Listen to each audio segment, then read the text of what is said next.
बंदी छोड़ सतगुरु रामपाल जी परमेश्वर जी की जय हो। परम पिता परमात्मा सारी सृष्टि के रचनहार कुल मालिक असंख्य ब्रह्मांडों के स्वामी जगत गुरु तीनों लोकों में प्रवेश करके सबका भरण पोषण करने वाले राजाधिराज आत्माधार नाथों के नाथ देवों के देव महादेव सर्वेश्वर महेश्वर मृत्युंजय अजरो अमर आदि अनादि सनातनी प्रभु जगत पिता जगदीश्वर श्री श्री 1008 की उपाधि के वास्तविक अधिकारी अकाल मूर्त शब्द स्वरूपी राम वासुदेव सर्वगतम ब्रह्म परम पूज्य प्रथम पूज्य परम संत परम पुरुष परम धनी परम दयालु सत्य कबीर हक्का कबीर अल्लाहु अकबर बाखबर अल्लाह ताला जगत के तारणहार जगत के मुक्तिदाता जगत के जगन्नाथ हारे के सहारे हिंदुओं के राम मुसलमानों के अल्लाह सिखों के वाहिगुरु ईसाइयों के मसीह दया के सागर दया निधि करुणा के सागर करुणा निधि स्वयंभू परिभू संकट मोचन कष्ट हरण मंगल करण दुख भंजन अविगत कबीर निर्विकार निर्विषम परमात्मा अलय अलेख सतगुरु आदि अनादि सतगुरु असली मर्यादा पुरुषोत्तम असली राम असली कृष्ण असली घनश्याम असली मुरारी राजाओं के राजा महाराजाओं के महाराजा शहंशाहों के शहंशाह सम्राटों के सम्राट भगवानों के भगवान अल्लाहों के अल्लाह प्रभुओं के प्रभु मसीहाओं के मसीह सच्चे वाहिगुरु बाबाओं के बाबा पीरों के पीर सेठों के सेठ जगत सेठ सावलसा सेठ सर्वगुण संपन्न अनंत कोटि कलाओं के स्वामी अनंत कोटि ब्रह्मांडों के नायक योगियों में महायोगी ध्यानियों में महाध्यानी सिद्धों में परम सिद्ध ज्ञानियों में तत्व ज्ञानी ब्रह्म ज्ञानी महाज्ञानी परम ज्ञानी सर्वश्रेष्ठ ज्ञानी विज्ञानी युवा कबीर समरथ कबीर असमवात अमित ओजा सच्चे रहनुमा करीम अल्लाह सुभान अल्लाह दुनिया के अंतिम पैगंबर 8 सितंबर 1951 से गांव धनाना जिला सोनीपत हरियाणा भारतवर्ष की पावन भूमि पे प्रकट रियल कल की भगवान श्री नारायण साकार हरि श्री बाबा साहिब शब्द स्वरूपी राम संत श्रोमणी सतगुरु रामपाल जी परमेश्वर जी के चरण कमल में साध संगति से जुड़े हुए देश विदेश से आपरम सभी सत्सेवक भाई बहनों का अनंत कोटि दंडवत प्रणाम। सत्साई भाई और बहनों, दया पूज्य गुरुदेव भगवान की सारी सृष्टि के रचनहार की सतगुरु रामपाल जी परमेश्वर जी की जिनके शुभ आशीर्वाद से विशेष आशीर्वाद से आपरम सभी सत्सेवक आत्माएं गुरुदेव के तत्व ज्ञान को आधार बनाकर अपनी आत्मा के कल्याणार्थ हेतु साध संगति से जुड़कर निरंतर भक्ति मार्ग पर आगे की ओर बढ़ रहे हैं।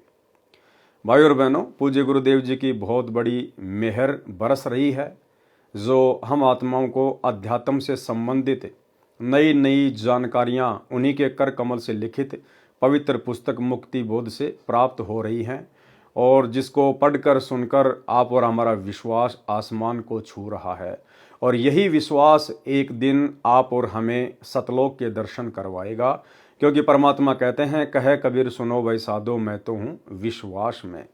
तो गुरुदेव हमें मिलेंगे, लेकिन कब? जब हम पूर्णतया विश्वास कर लेंगे, आंख बंद करके ब्लाइंड फेथ कर लेंगे कि इस सृष्टि में यदि कोई एकमात्र कबीर परमेश्वर है तो सतगुरु रामपाल जी परमेश्वर हैं, उनके अलावा और कोई भगवान कहीं नहीं है। इनकी मौज ये चाहें तो सर्व ब्रह्मांडों में सर्व जगहों पर अनंत रूप बनाकर बैठ सकते हैं। इसलिए अब हमने वो गलतियां नहीं करनी है जो गलतियां हम युगों युगों से भक्ति मार्ग पर करते आ रहे हैं। सबसे बड़ी गलती है गुरु को मानुष मानकर भक्ति करना। तो अब हमने गुरु को मानुष मानने की गलती शौपन में भी नहीं करनी है। तो भाई और बहनों, मुक्ति बोध के ऊपर वीडियो बनाने की श्रृंखला जारी है। इसी श्रृंखला में आज हमारा ये 13वें नंबर का वीडियो है। प्रत्येक वीडियो में गुरुदेव के आशीर्वाद से हमें बहुत कुछ नया सीखने को जानने को मिलता है। आज गुरुदेव भगवान ने काशी में जो भंडारा हुआ था शॉर्ट में उसका हल्का सा जिक्र किया है। उसके बाद सार शब्द को लेकर और बहुत सारी गहन गहन जानकारियां गुरुदेव ने उपलब्ध करवाई हैं, जिन जानकारियों को देखकर सुनकर हमारा विश्वास और अधिक दृढ़ होगा। तो चलिए शुरू करते हैं वीडियो। पवित्र ग्रंथ मुक्ति बोध पेज नंबर 98। काशी में भंडारा करना। सरलार्थ, मांझी यानी नौका को चलाने वाला यानी खेवट, उसको कहते हैं मांझी। जैसे सतगुरु वर्तमान में भक्ति की नौका चला रहे हैं, भक्ति की जो है नाव चला रहे हैं। सतगुरु वर्तमान में भक्ति के खेवट हैं, भक्ति के मांझी हैं। तो मांझी कहते हैं नौका को चलाने वाला यानी खेवट। संसार सागर से जीव की नौका को पार करने वाला। मर्द, मर्द कहते हैं समर्थ पुरुष को, और इस सकल सृष्टि में एकमात्र मर्द केवल कबीर परमेश्वर सतगुरु रामपाल जी भगवान है। बाकी सब उनकी स्त्रियां हैं, सब उनकी आत्माएं हैं। नामर्द नपुंसक व कायर को कहते हैं। जगत यानी संसार करे उपहास, यह कहकर मजाक करता है कि जुलाहा अशिक्षित है। बात करता है वेदों, गीता और पुराणों की, ये क्या जाने भक्ति के बारे में। अन्य संतों के ज्ञान को परमेश्वर कबीर जी ने गलत सिद्ध कर दिया था, परंतु आंखों देखकर भी अपनी रोजी रोटी को बनाए रखने के मकसद से परमेश्वर कबीर जी को रास्ते से हटाने के लिए, बदनाम तथा शर्मसार करने के मकसद से भिन्न भिन्न हथकंडे अपनाते रहते थे। केशव यानी केशव नाम का बंजारा किस लिए बना, पढ़ें वाणी नंबर 30 के सरलार्थ में, काशी में भंडारा करना। वाणी नंबर 112 का सरलार्थ है कि परमेश्वर कबीर जी ने भक्ति और भगत तथा भगवान की महिमा बनाए रखने के लिए यह लीला की। स्वयं ही केशव बने, स्वयं भगत बने। क्या कह रहे हैं गुरुदेव भगवान कि परमेश्वर कबीर जी ने भक्ति और भगत तथा भगवान की महिमा को बनाए रखने के लिए लीला की। ठीक इसी प्रकार आप जी ने पिछली वीडियो में देखा, परमेश्वर ने पीपा और सीता की महिमा को बनाए रखने के लिए, उनके माध्यम से भक्ति को जीवित रखने के लिए दरिया में कूदने की लीला की। उसके बाद परमेश्वर जी ने संत रविदास जी के रूप में लीला की, 700 ब्राह्मणों का काशी में जनेऊ उतरवाया। बहुत सारी लीलाएं परमेश्वर ने अपने भक्तों का रूप बनाकर इस भक्ति पर दुनिया का विश्वास बनाए रखने के लिए की। स्वयं ही केशव बने, स्वयं भगत बने। स्वामी रामानंद ने परमेश्वर कबीर जी को सतलोक में व पृथ्वी पर दोनों स्थानों पर देखकर कहा था, दोहूं ठोर है एक तू, भया एक से दो, गरीब दास हम कारणे आए हो मगजो। कि हे परमेश्वर, हे कबीर देव, हे पूज्य गुरुदेव, दोहूं ठोर है एक तू, हे परमात्मा सतलोक में भी एक रूप में आप ही बैठे हैं, और इस धरती पर भी हमें सतज्ञान देने के लिए सतगुरु रूप में भी आप ही हैं। क्योंकि पंडित रामानंद जी ने अपनी आंखों से सतलोक में परमात्मा को देख लिया था कि यह तो वही परमेश्वर है जो मुझे नीचे से ऊपर लेकर गया है। दोहूं ठोर है एक तू, भया एक से दो, और गरीब दास हम कारणे आए हो मगजो। कि हे परमेश्वर, आप हम जीव आत्माओं के लिए, हमें मुक्ति का ज्ञान कराने के लिए, सतलोक का ज्ञान करवाने के लिए आप स्वयं सतलोक से चलकर आए हो। तुम साहिब तुम संत हो, तुम सतगुरु तुम हंस, गरीब दास तेरे रूप बिन और न दूजा अंश। हे परमात्मा, आप ही एक नेक भगत की भूमिका करते हो कि एक अच्छे भगत में क्या लक्षण होने चाहिए, गुरु के प्रति कैसा भाव होना चाहिए, आम प्राणियों के प्रति कैसा आदर सत्कार वाला भाव होना चाहिए। एक सच्चे गुरु की भूमिका भी आप ही करते हो, सतज्ञान बताते हो आकर, और साहिब तो आप स्वयं हो ही, इसमें कोई दो राय नहीं। बोलत रामानंद जी सुनो कबीर करतार, गरीब दास सब रूप में तुम ही बोलनहार। वाणी नंबर 113 से 117। गरीब सोहम ऊपर और है, सतसुकृत एक नाम, सब हंसों का बंस है, सुन बस्ती नहीं गाँव। गरीब सोहम ऊपर और है, सुरती नृति का नाहा, सोहम अंतर पैठ कर सतसुकृत लोला। गरीब सोहम ऊपर और है, बिन मूल का फूल, ताकि गंध सुगंध है, जाकू पलक न भूल। गरीब सोहम ऊपर और है, बिन बेली का कंद, राम रसायन पीजिए अविचल अति आनंद। देखो क्या कहा जा रहा है भाई और बहनों, यहां पर सार शब्द की महिमा बताई जा रही है, सार नाम की महिमा। सोहम ऊपर और है, यानी सतनाम के ऊपर एक नाम और है, वो क्या है, बिन बेली का कंद। अब बताओ, नाम कोई बेल के थोड़ी लगता है, जो परमात्मा कहते हैं कि वो बिना बेली का कंद है। सतनाम के बाद में जो सार नाम दिया जाता है, जो सार शब्द है, वो स्वयं सतगुरु रूप होता है। यानी सतनाम की कमाई से हमारे अंदर इस बात का एहसास होना शुरू हो जाना चाहिए कि धरती पर यदि कोई वर्तमान में परमात्मा है तो मेरा गुरुदेव भगवान है। तो परमात्मा कहते हैं कि सतनाम के बाद में जो सारनाम है, जो सार शब्द है, वो क्या है? सोहम ऊपर और है, बिन बेली का कंद। बिन बेली का कंद यानी वो कबीर भगवान, वो कबीर परमात्मा जो किसी माँ से पैदा नहीं हुआ। जैसे कोई ऐसा पेड़ हो, कोई ऐसा फल हो जो बिना बेल के पैदा होता हो, इसी प्रकार से परमात्मा कह रहे हैं कि बिन बेली का कंद, यानी वो परमात्मा किसी माँ से जन्म नहीं लेता। तो यहां सार शब्द के विषय में कहा जा रहा है, सार नाम के विषय में कहा जा रहा है। गरीब सोहम ऊपर और है, बिन बेली का कंद, यानी वो जो है, जो बिन बेली का जो कंद है वो स्वयं कबीर भगवान है, सतगुरु रामपाल जी परमेश्वर है, जो किसी माँ के गर्भ से जन्म लेकर उत्पन्न नहीं हुए हैं। राम रसायन पीजिए अविचल अति आनंद, गरीब सोहम ऊपर और है, कोई एक जान भेव। यानी सतनाम के बाद में जो सारनाम है, जो सार शब्द है, यानी स्वयं जो कबीर भगवान है, उसको तो कोई एक ही जानेगा, कोई कोई जानेगा उसको। क्योंकि सतगुरु रूप में परमात्मा की पहचान करना कोई बच्चों का काम नहीं है, ये परमात्मा स्वयं ही दया बख्शता है, तभी जीव इनको पहचान पाता है। गरीब सोहम ऊपर और है, कोई एक जाने भेव, यानी कोई एक ही उसका भेद जान पाता है। गोपी गोसाई गैब धुनी जाकी कर ले सेव। आगे परमेश्वर ने इन वाणियों के सरलार्थ में बहुत अच्छे से समझाया है, ध्यान से सुनना है। जैसा कि परमेश्वर कबीर जी ने कहा है तथा संत गरीबदास जी ने बोला है, सोहम शब्द हम जग में लाए, सार शब्द हम गुप्त छिपाए।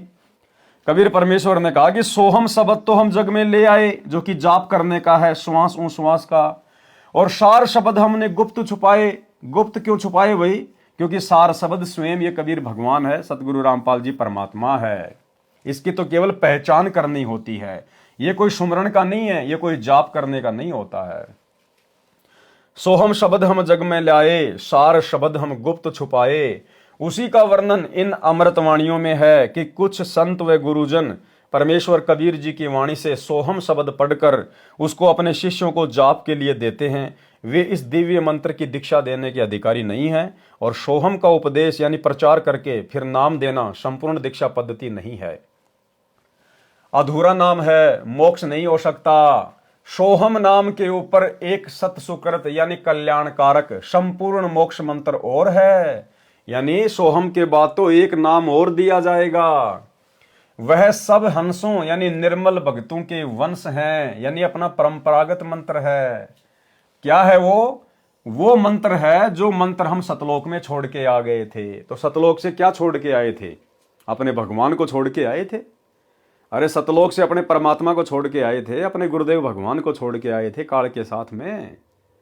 तो वो स्वयं कबीर भगवान धरती पर सतगुरु रूप में प्रकट होता है, और फिर स्वयं ही परमात्मा अपनी जानकारी करवाता है।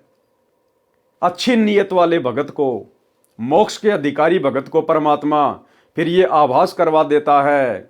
भगत को परमात्मा सूक्ष्म दिव्य दृष्टि दे देता है, और भगत ज्ञान को आधार बना के गुरु आशीर्वाद से अपने गुरु को पहचान लेता है कि ये सामान्य गुरु नहीं है, ये मेरा पिता है, मेरी आत्मा का पति है, ये मेरा कबीर भगवान है, जिसको मैं सतलोक में भूलकर छोड़कर आ गया था।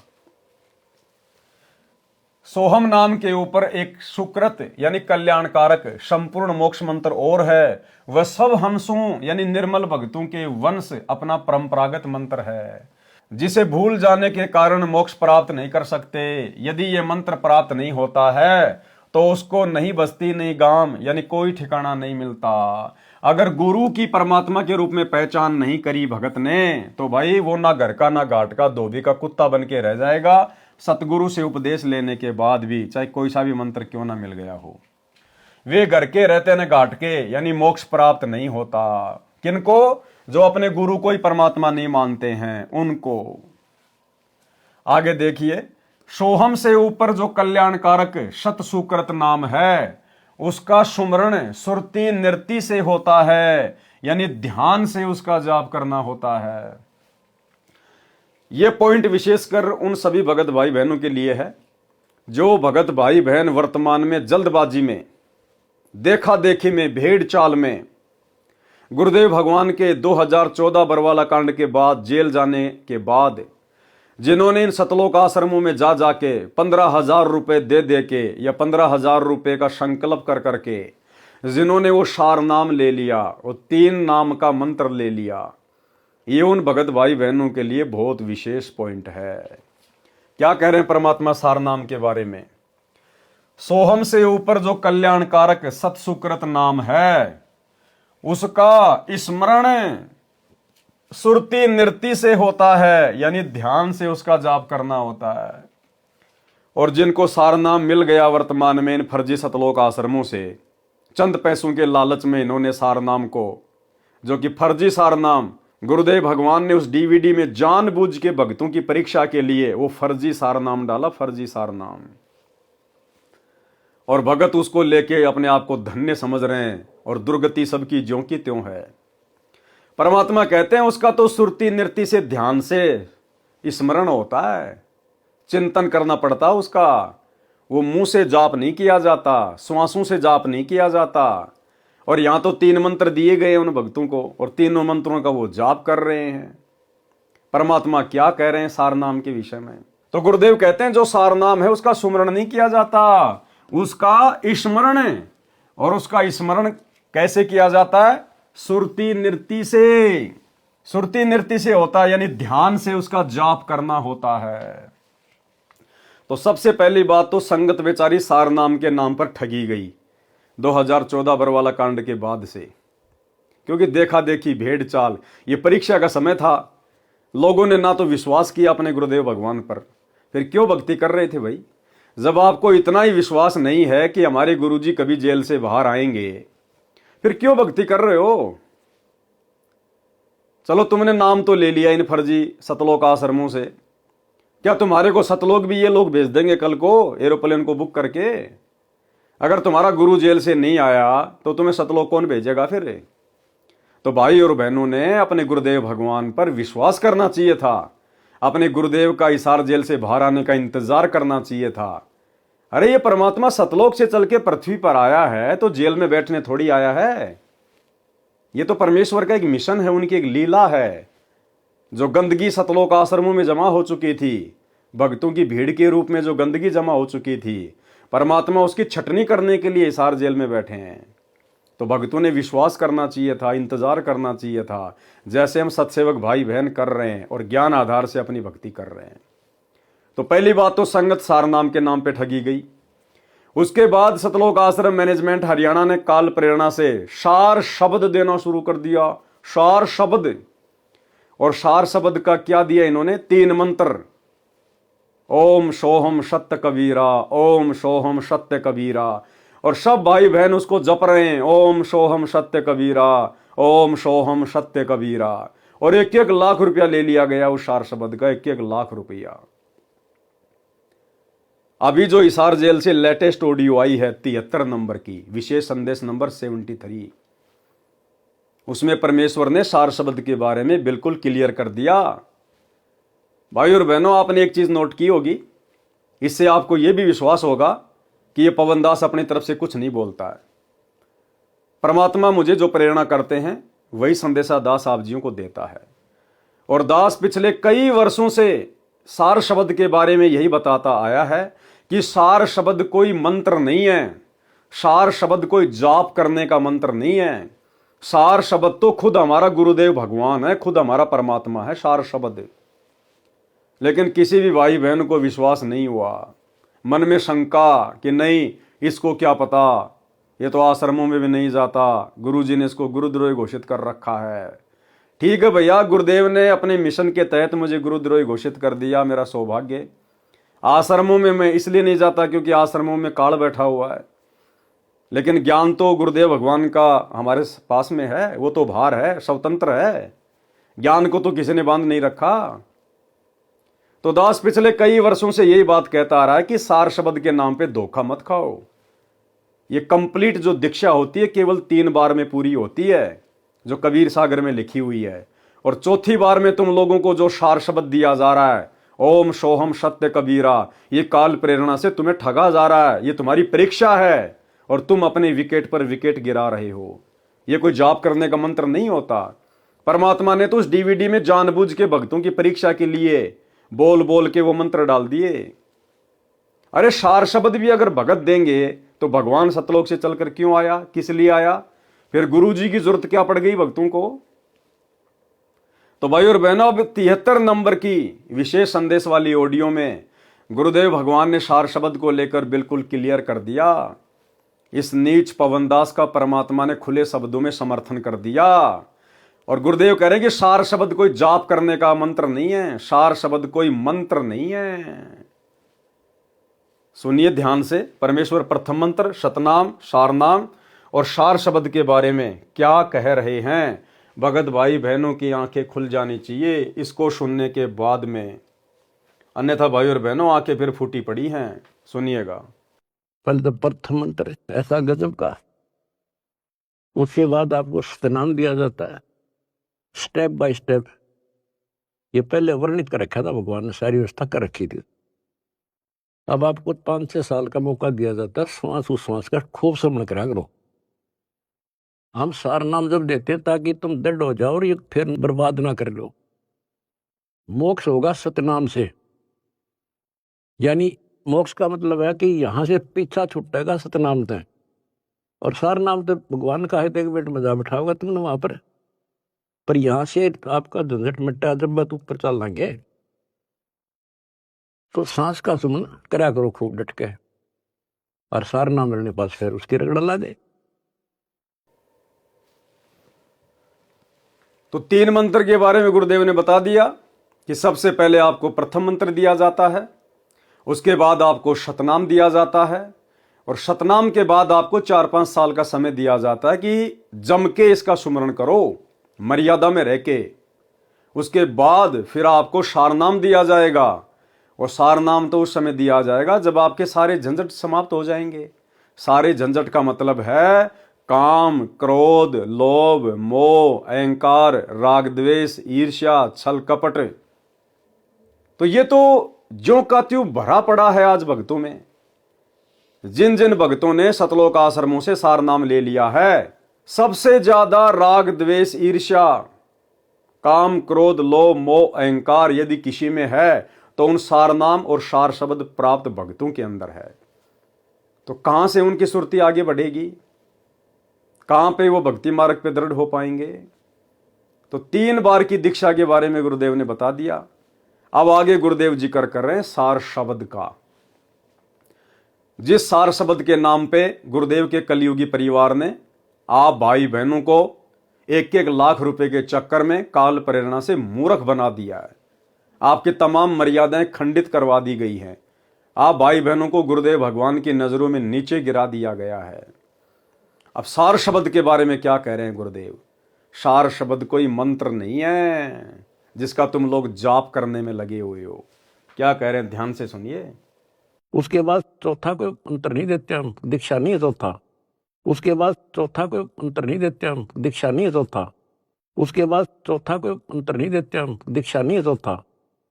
चौथे जो सार शब्द है उसमें आपकी भक्ति को सैचुरेट किया जाता है, उसको और प्रगाढ़ किया जाता है, और वो सिमरण मिलने के बाद फिर जल्दी छूट जाओगे। उससे पहले सतनाम बहुत जरूरी है। सतनाम का सिमरण जब पूरा ना हुआ तो ये काम नहीं करेगा। और कोई हमने शौक थोड़ा है आपसे में सार शब्द ना जाएंगे, सार नाम ना दे, आपके लिए तो खड़े हो रहे हैं। पर समय पर देता डॉक्टर, समय से पहले फोड़ेगा, चीरा ना करे।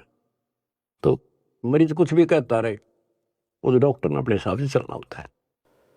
तो भाई और बहनों, आपने सुन लिया सार शब्द के विषय में कि सार शब्द कोई मंत्र नहीं है, सार शब्द कोई दीक्षा नहीं है, कोई जाप करने का मंत्र नहीं है सार शब्द। और आप लोग सारा दिन ओम सोहम सत्य कबीरा, ओम सोहम सत्य कबीरा, 1-1 लाख रुपए देके ठगे गए आप लोग। क्या कह रहे हैं गुरुदेव भगवान, यही हम चीख रहे हैं, हम चिल्ला रहे हैं पिछले 7-8 वर्षों से कि मूर्ख मत बनो, ये परीक्षा का समय है, गुरु देख रहा है। वो बालक नहीं है, बेबस नहीं है, लाचार नहीं है जो सरकार ने पकड़ के जेल में बैठा दिया और बाहर नहीं निकल पा रहा। वो अपनी मर्जी का मालिक है, वो छटनी करने के लिए बैठा हुआ है, और तुम इंतजार करो अपने गुरु का।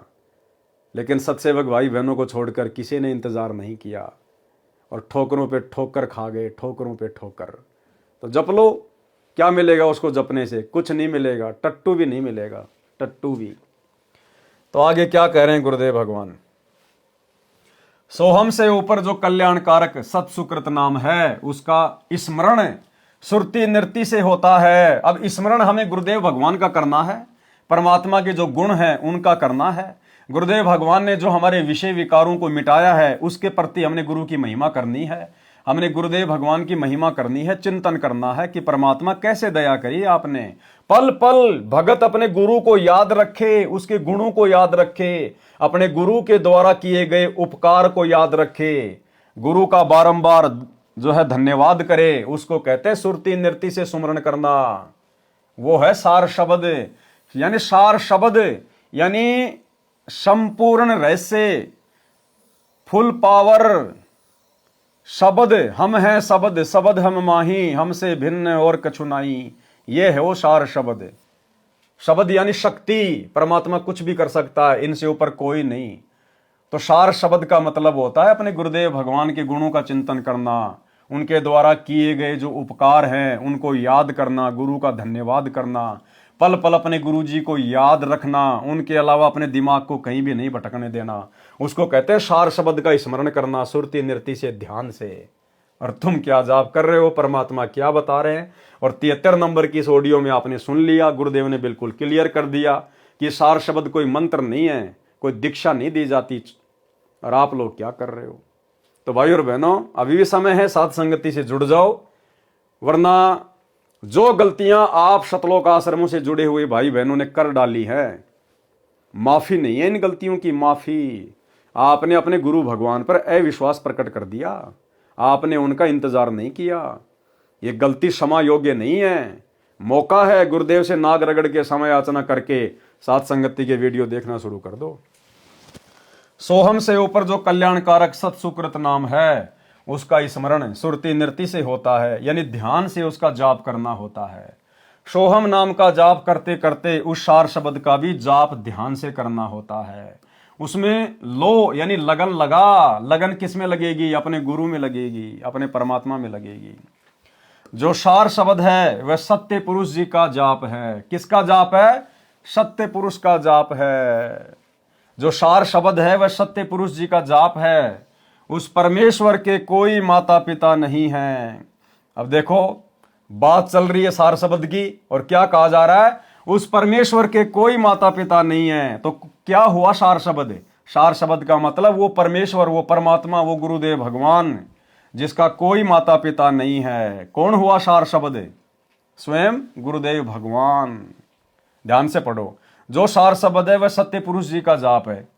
उस परमेश्वर के कोई माता पिता नहीं है, यानी उनकी उत्पत्ति नहीं हुई। बिन बेली, बिना बेल के लगा फूल है। क्या कह रहे हैं? बिन बेली, बिना बेल के लगा फूल है। बिना बेल के लगा फूल क्या हुआ?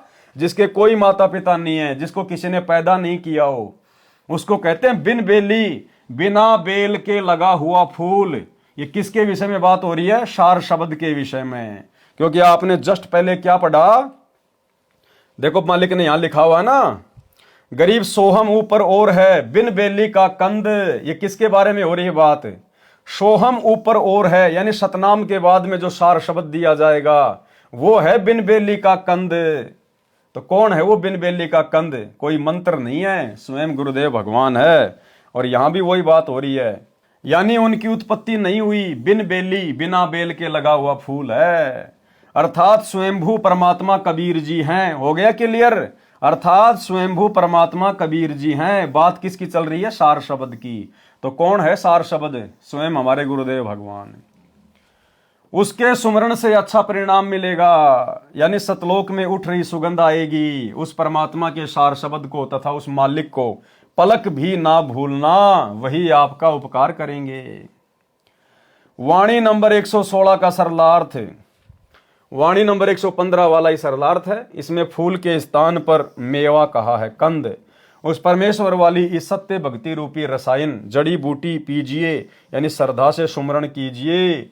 जो अविचल सदा रहने वाला आनंद सुख यानी पूर्ण मोक्ष है वह प्राप्त होगा। जो सार शब्द सोहम से ऊपर है, आगे क्या कह रहे हैं परमात्मा? जो सार शब्द सोहम से ऊपर है, उसका भेद कोई कोई ही जानता है। जैसे वर्तमान में केवल सत्सेवक भाई बहन ही जान पाए हैं उस सार शब्द को, उसका भेद कोई कोई ही जानता है।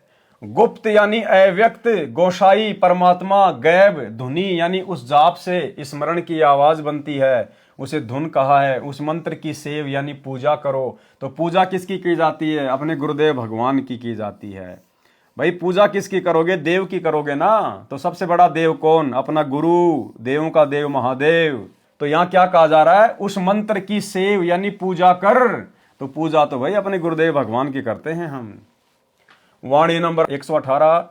ग्रीब सुरती लगे और मन लगे, लगे निर्ति धुन ध्यान, चार जुगन की बंदगी एक पलक परवान। सरलार्थ, उस संपूर्ण दीक्षा मंत्र का सुमरण स्मरण ध्यान पूर्वक करना है। उसका स्मरण करते समय सुरती नृति तथा मन नाम के जाप में लगा रहे। ऐसा न हो कि कबीर माला तो कर में फिरे, जीव्या फिरे मुख माही, मनवा तो चहु दिस फिरे, ये तो सुमरण नाही। सुरती नृति तथा मन व श्वास यानी पवन के साथ सुमरण करने से, एक ही नाम जाप से 4 युगों तक की गई शास्त्र विरुद्ध मंत्रों के जाप की भक्ति से भी अधिक फल मिल जाता है। वाणी नंबर 119। गरीब सुरती लगे और मन लगे, लगे नृति तिस ठोर, शंकर बख्शा मेहर करी उबर गई जदगोर।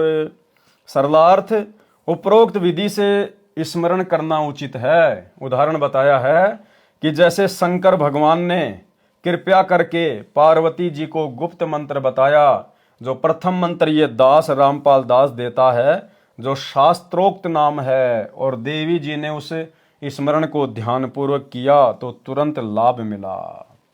वाणी नंबर 120। गरीब सुरती लगे और मन लगे, लगे नृति तिस माही, एक पलक ता संचरे कोटि पाप अग जाही। सरलार्थ, उपरोक्त विधि के सुमरण यानी स्मरण से एक क्षण में करोड़ों पाप नष्ट हो जाते हैं। वाणी नंबर 121। गरीब अवगत की अवगत कथा, अवगत है सब ख्याल, अवगत सु अवगत मिले, कर जोर तब काल। सरलार्थ, अवगत की यानी दिव्य परम पुरुष परमेश्वर की अविगत कथा दिव्य कहानी है। उसका ख्याल यानी विचार विमर्श भी अविगत यानी अनोखा है, क्योंकि उसका किसी को ज्ञान नहीं होता। कोई प्रथम बार उस परमेश्वर की महिमा सुनता है तो अनोखी लगती है। उस परमेश्वर को अविगत से दिव्य मंत्र की साधना से अविगत मिले प्राप्त करते हैं, तो उस साधक के सामने कर जोरे तब काल यानी काल ज्योति निरंजन हाथ जोड़ता है और उसको शतलोक जाने में बाधा उत्पन्न नहीं करता। वाणी नंबर 122। गरीब अमर अनुपम कबीर आप हैं और सकल सब खंड, सूक्ष्म से सूक्ष्म सही पूर्ण पद प्रचंड। सरलार्थ, वह अमर अनुपम यानी अद्भुत परमात्मा स्वयं कबीर जी हैं। अन्य सब प्रभु खंड यानी नाशवान हैं, यानी खंडित होने वाले हैं। वह परमेश्वर सूक्ष्म से सूक्ष्म यानी समर्थ है। जैसे अणु से अधिक विस्फोटक परमाणु है, इसी प्रकार परमेश्वर परमाणु से भी अधिक सूक्ष्म होने से अधिक शक्तिमान है। और पूर्ण पद वह परम पद प्राप्त कराने वाले हैं। जहां जाने के पश्चात साधक फिर लौटकर संसार में कभी नहीं आते। वह परमेश्वर ऐसा प्रचंड यानी प्रबल है।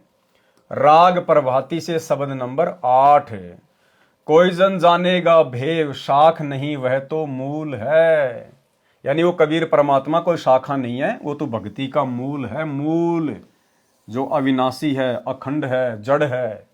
ऊपरी मूल तले को डार, दिव्य चिस्मो तुम देखो रे निहारी, समाधान शाखा न पात, कौन लखे साई की दाती।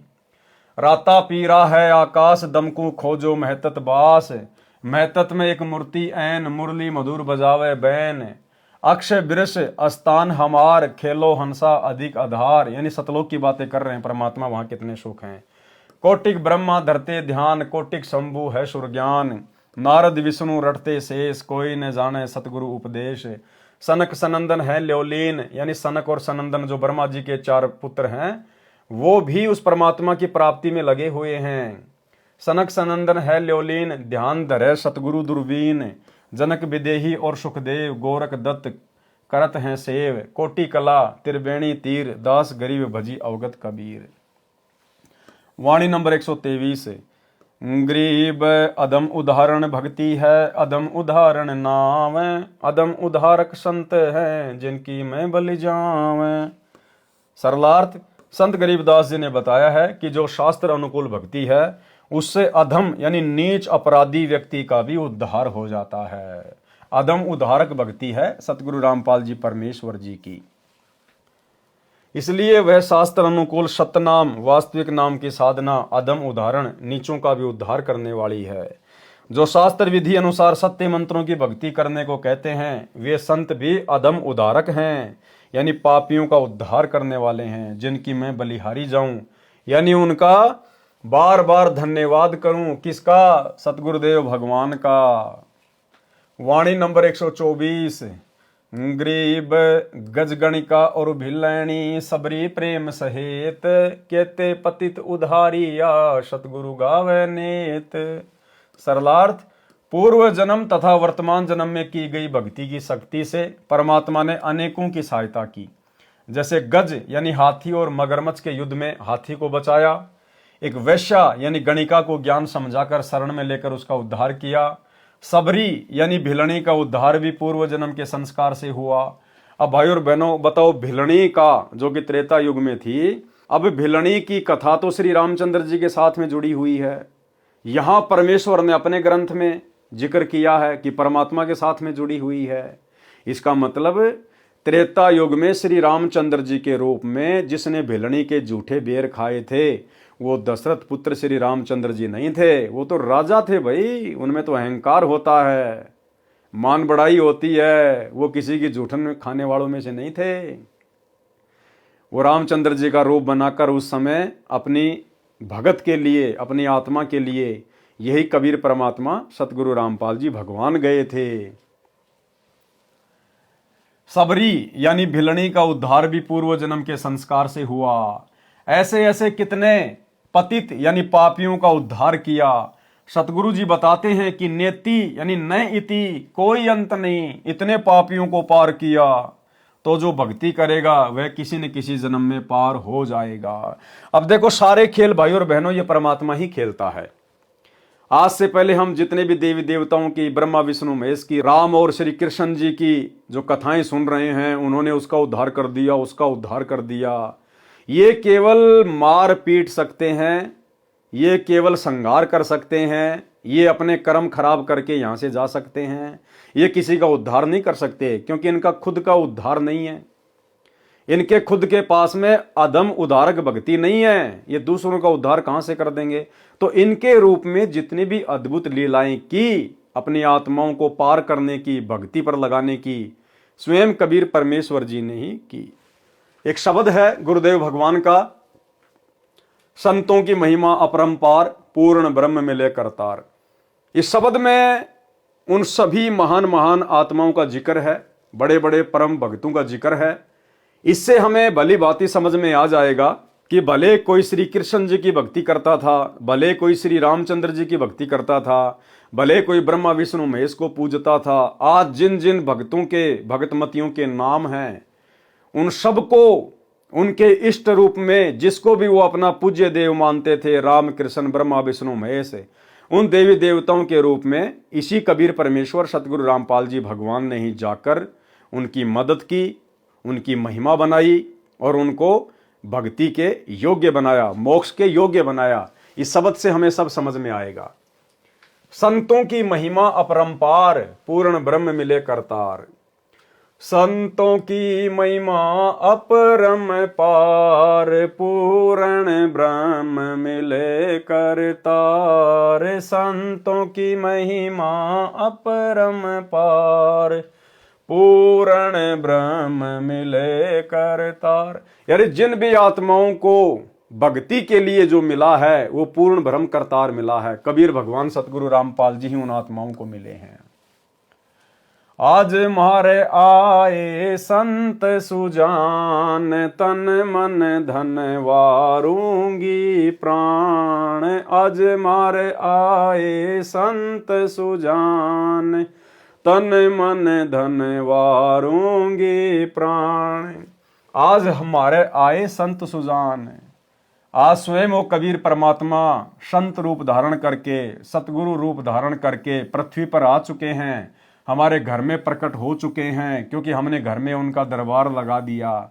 अब मैं उनके ऊपर अपना तन मन धन सब कुछ वार दूंगा, न्योछावर कर दूंगी।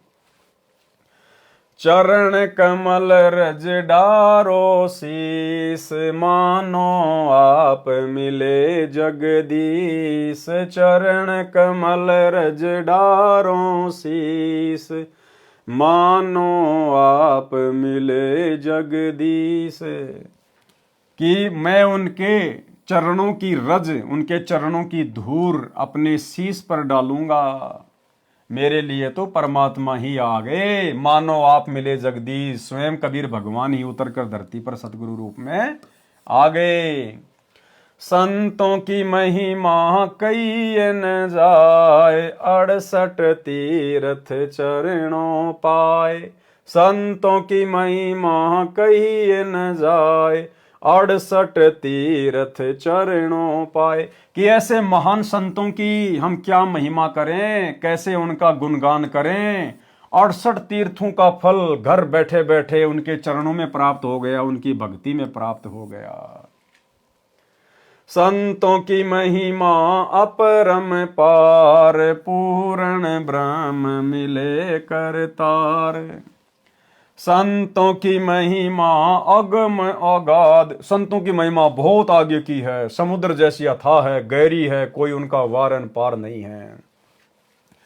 संतों की महिमा अगम अगाध, नारद से उधरे प्रहलाद। नारद से उधरे प्रहलाद, यानी त्रेता युग में भगत प्रहलाद के पास भी उसको भक्ति पर लगाने के लिए नारद के रूप में यही कबीर परमात्मा गए, यही सतगुरु रामपाल जी भगवान।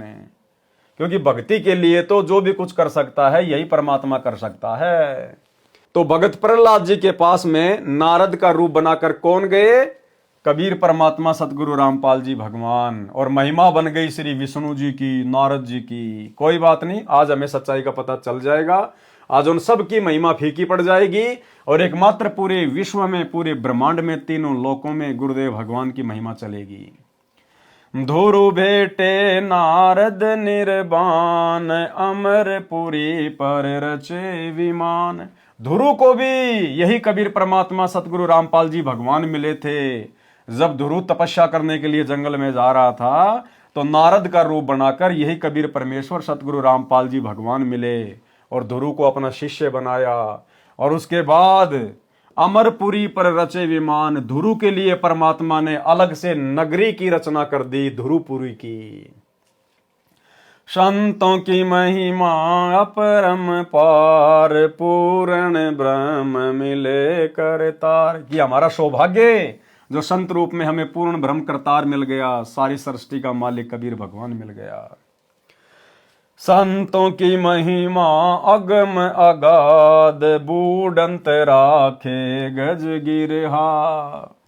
यानी जो मगरमच्छ और हाथी की जब लड़ाई हो रही थी आपस में, उनका जब शक्ति वो प्रदर्शन हो रहा था, तो डूबते हुए हाथी को किसने बचाया? उसकी ररंकार धुन से। उसने डूबते हुए ररंकार भाव से तड़प के साथ में राम भी नहीं बोल पाया था, इस कसक के साथ उसने भगवान को याद किया, जिसको भी वो मानता था, जानता था, पूजता था आत्मा से। और यही परमात्मा, क्योंकि आत्मा तो हम सब इसी की है, चाहे वो जानवर हो, चाहे पक्षी हो, चाहे इंसान हो, चाहे देवता हो, आत्मा हम इसी कबीर भगवान सतगुरु रामपाल जी की है। तो परमात्मा कहते हैं पानी में डूबते हुए गज यानी हाथी की जीवन रक्षा भी इसी परमेश्वर ने की थी। संतों की महिमा निश्चल थीर, द्रौपदी सुता के बढ़ गए चीर। अब द्रौपदी का चीर किसने बढ़ाया? आम समाज में नाम चल रहा है श्री कृष्ण जी का, जबकि श्री कृष्ण जी को तो पता भी नहीं था। वो तो उस समय रुक्मिणी के साथ अपने महल में चौपड़ पासा खेल रहा था, शतरंज खेल रहा था। उस समय द्रौपदी का चीर भी दुशासन से इसी कबीर परमात्मा सतगुरु रामपाल जी भगवान ने बढ़ाया था, अनंत कर दिया था। द्रौपद सुताकू दीन लीर जौके अनंत बढ़ाए चीर, खेचत खेचत खेच कसीसा और सिर पर बैठे हैं जगदीशा। ये है वो परमात्मा जो गुप्त रूप में सारे कार्य अपने भक्तों के संवार देते हैं। संतों की महिमा अपरम पार, पूर्ण ब्रह्म मिले करतार। संतों की महिमा अधिक सुमेर, संतों की महिमा सुमेर पर्वत से भी बड़ी है, उससे भी ऊंची है। भिलनी के खाए झूठे बेर। अब बताओ भिलनी के झूठे बेर किसने खाए? क्योंकि यहां पर तो संत की महिमा चल रही है। अब श्री रामचंद्र जी कोई संत थोड़ी थे, वो तो राजा के बेटे थे। उन्होंने कोई सत्संग थोड़े किए थे, वो कोई सतगुरु थोड़ी थे, कोई वो तत्वदर्शी थोड़ी थे, वो किसी को नाम दीक्षा थोड़ी दिया करते थे। अगर श्री रामचंद्र जी संत थे और वो नाम दीक्षा दिया करते थे, क्योंकि संत तो नाम दीक्षा भी देंगे, तो दो चार उनके कोई चेले तो बता दो जिनको उन्होंने नाम दीक्षा दी हो। तो यहां पर संतों की महिमा गाई जा रही है। और संत भाई और बहनों, पूरी सृष्टि में एक ही है, कबीर भगवान सतगुरु रामपाल जी। तो भिलनी के झूठे बेर ये किसने खाए? पूज्य गुरुदेव ने, कबीर भगवान ने, श्री रामचंद्र जी का रूप बनाकर, क्योंकि महिमा यहां परमात्मा की चल रही है। संतों की महिमा अधिक सुमेर, भिलनी के खाए झूठे बेर। संतों की महिमा निश्चल अंक, वाल्मीक का बाजा शंख। अब द्वापर युग में जो पांडव अपना स्वमेघ यज्ञ कर रहे थे और उसमें जो शंख बजाया था वो किसने बजाया था? वाल्मीकि रूप में, सुपथ सुदर्शन रूप में। किसने? कबीर भगवान सतगुरु रामपाल जी ने। क्योंकि परमेश्वर ने अपने भगत की महिमा बनाए रखने के लिए और भक्ति पर लोगों को जीवित रखने के लिए अपने भगत सुपथ सुदर्शन का रूप बनाकर और श्री कृष्ण और पांचों पांडवों के साथ में गए और उनका पंचायन शंख बजाया। संतों की महिमा निश्चल अंक, वाल्मीकि का बाजा शंख। संतों की महिमा अपरम पार, पूर्ण ब्रह्म मिले करतार। संतों की महिमा अमन अमान, देखो गणिका चढ़ी विमान। गणिका 650 साल पहले काशी में गणिका बहन, जिसने सत्संग सुना, जिसको ज्ञान हो गया, अपने पाप कर्मों से, अपनी वेश्यावर्ती वाले धंधे से आत्मग्लानि हो गई, सतगुरु की शरण में आ गई। तो अंत समय में उस गणिका को विमान में बैठा कर स्वर्ग में किसने भेजा? कबीर परमात्मा सतगुरु रामपाल जी भगवान ने।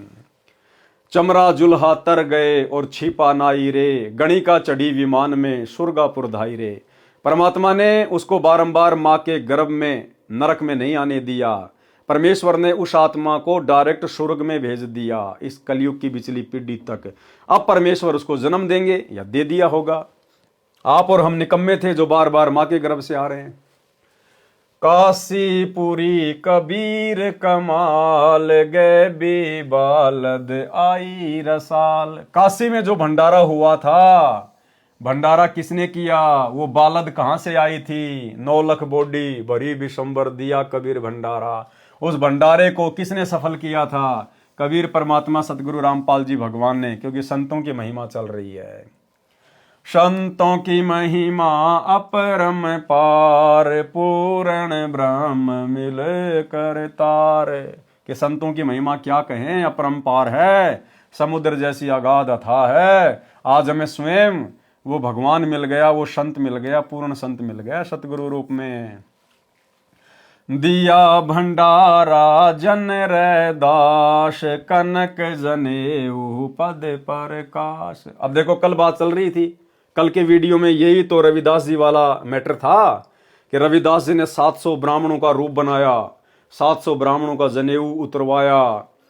तो यही तो हम कह रहे थे कि वो रविदास जी करने वाले नहीं थे, रविदास जी के रूप में वो लीला परमात्मा ने की थी। तो आ गई यहाँ बात है कि दिया भंडारा जन रैदास, उस रानी ने रविदास जी को भंडारे में बुलाया और कणक जनेऊ यानी सोने का जनेऊ दिखाया, पद प्रकाश, उन ब्राह्मणों को अपने शरीर में सोने का जनेऊ दिखाया। किसने?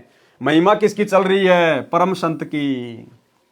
संतों की महिमा कई न जाए, पीपा कूद पड़े दरियाए। अब देख लो आगे, यहां पे हो गया क्लियर। सीता और पीपा उस दरिया में नहीं कूदे थे द्वारिका देखने के लिए। सीता और पीपा का रूप बना के उस दरिया में कौन कूदा? अपने भक्तों की महिमा बनाने के लिए कबीर परमात्मा, सतगुरु रामपाल जी भगवान। क्योंकि संतों की महिमा चल रही है, यहां पर किसी भगत की महिमा नहीं चल रही है। संतों की महिमा कई न जाए, पीपा कूद पड़े दरियाए। तो दरिया में कूदने वाला पीपा और सीता नहीं थे, इसी भगवान ने पीपा और सीता का रूप बनाया। दास गरीब संतन को सेव, 84 मिट गई सुख देव। कि भाई अगर अपने 84 लाख योनियों का कष्ट मिटाना चाहते हो तो गरीबदास जी कहते हैं किसी पूर्ण संत की तलाश कर लो और उसकी सेवा करो। और भाई ये पूर्ण संत ये किसी के सर्च करने से नहीं मिलता, ये तलाशने से नहीं मिलता। जिसके ऊपर इसकी दया होती है, मेहर होती है, ये उसको स्वयं तलाश लेता है और अपनी शरण में ले लेता है। संतों की महिमा अपरम पार, पूर्ण ब्रह्म मिले करतार। अब आगे बढ़ते हैं अपने उसी मैटर पे। वाणी नंबर 125। गरीब राम रसायन पीजिए, यो ओसर यो दावे, फिर पीछे पछतावेगा, चला चली हो जावे। सरलार्थ, हे भगत, राम रसायन यानी शुभ नाम रूपी औषधि का सेवन कर, जिससे तेरी आत्मा की कीमत बने। रसायन क्या होता है? पूर्व समय में एक साधु ने जड़ी बूटियों का शोध करके रसायन यानी केमिकल तैयार किया। उसको लोहे पर डालने से लोहा सोना बन जाता था। संत गरीबदास जी ने कहा है कि राम नाम वाली रसायन यानी जो मंत्र हमें गुरुदेव भगवान देते हैं वो राम रसायन है। संत गरीबदास जी ने कहा है कि राम नाम वाली रसायन को पी ले, यानी तेरी आत्मा को पापों के कारण लोहा हो चुकी है। तेरी आत्मा जो पापों के कारण लोहा हो चुकी है वह सोना यानी शुद्ध आत्मा बनकर भक्ति धन का संग्रह करके सतलोक चली जाएगी। ये मानव जन्म का अवसर मिला है, यह एक दाव लगा है। अन्यथा जब शरीर छूट जाएगा और कुल के व्यक्ति कहेंगे कि उठाओ चलो शमशान घाट ले चलो, कहते हैं कि फिर बाद में पश्चाताप करेगा, न परिवार साथ चलेगा न धन साथ चलेगा। इसलिए सच्चे नाम रूपी रसायन का सेवन कर, यानी सत्य साधना कर, सुमरण कर। वाणी नंबर 126। गरीब राम रसायन पीजिए, चोखा फूल चुआई, सुन सरोवर हंस मन पिया प्रेम अघाई।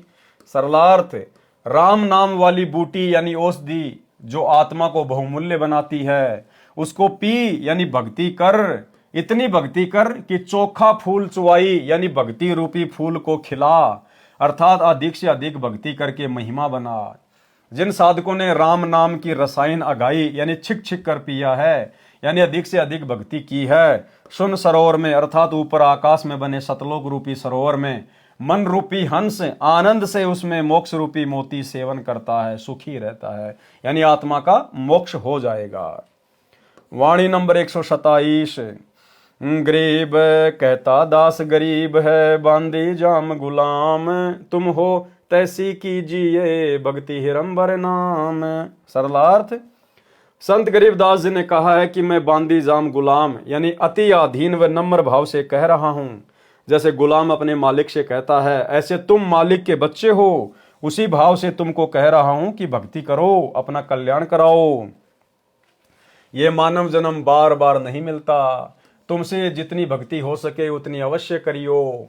भक्ति रूपी हिरंबर यानी सोना नाम सत्य मंत्र से ही बनता है, यानी मोक्ष प्राप्ति के सच्चे नामों की भक्ति करके अपना जीवन स्वर्ण की तरह चमकाओ, उसकी कीमत बनाओ, अपना कल्याण कराओ।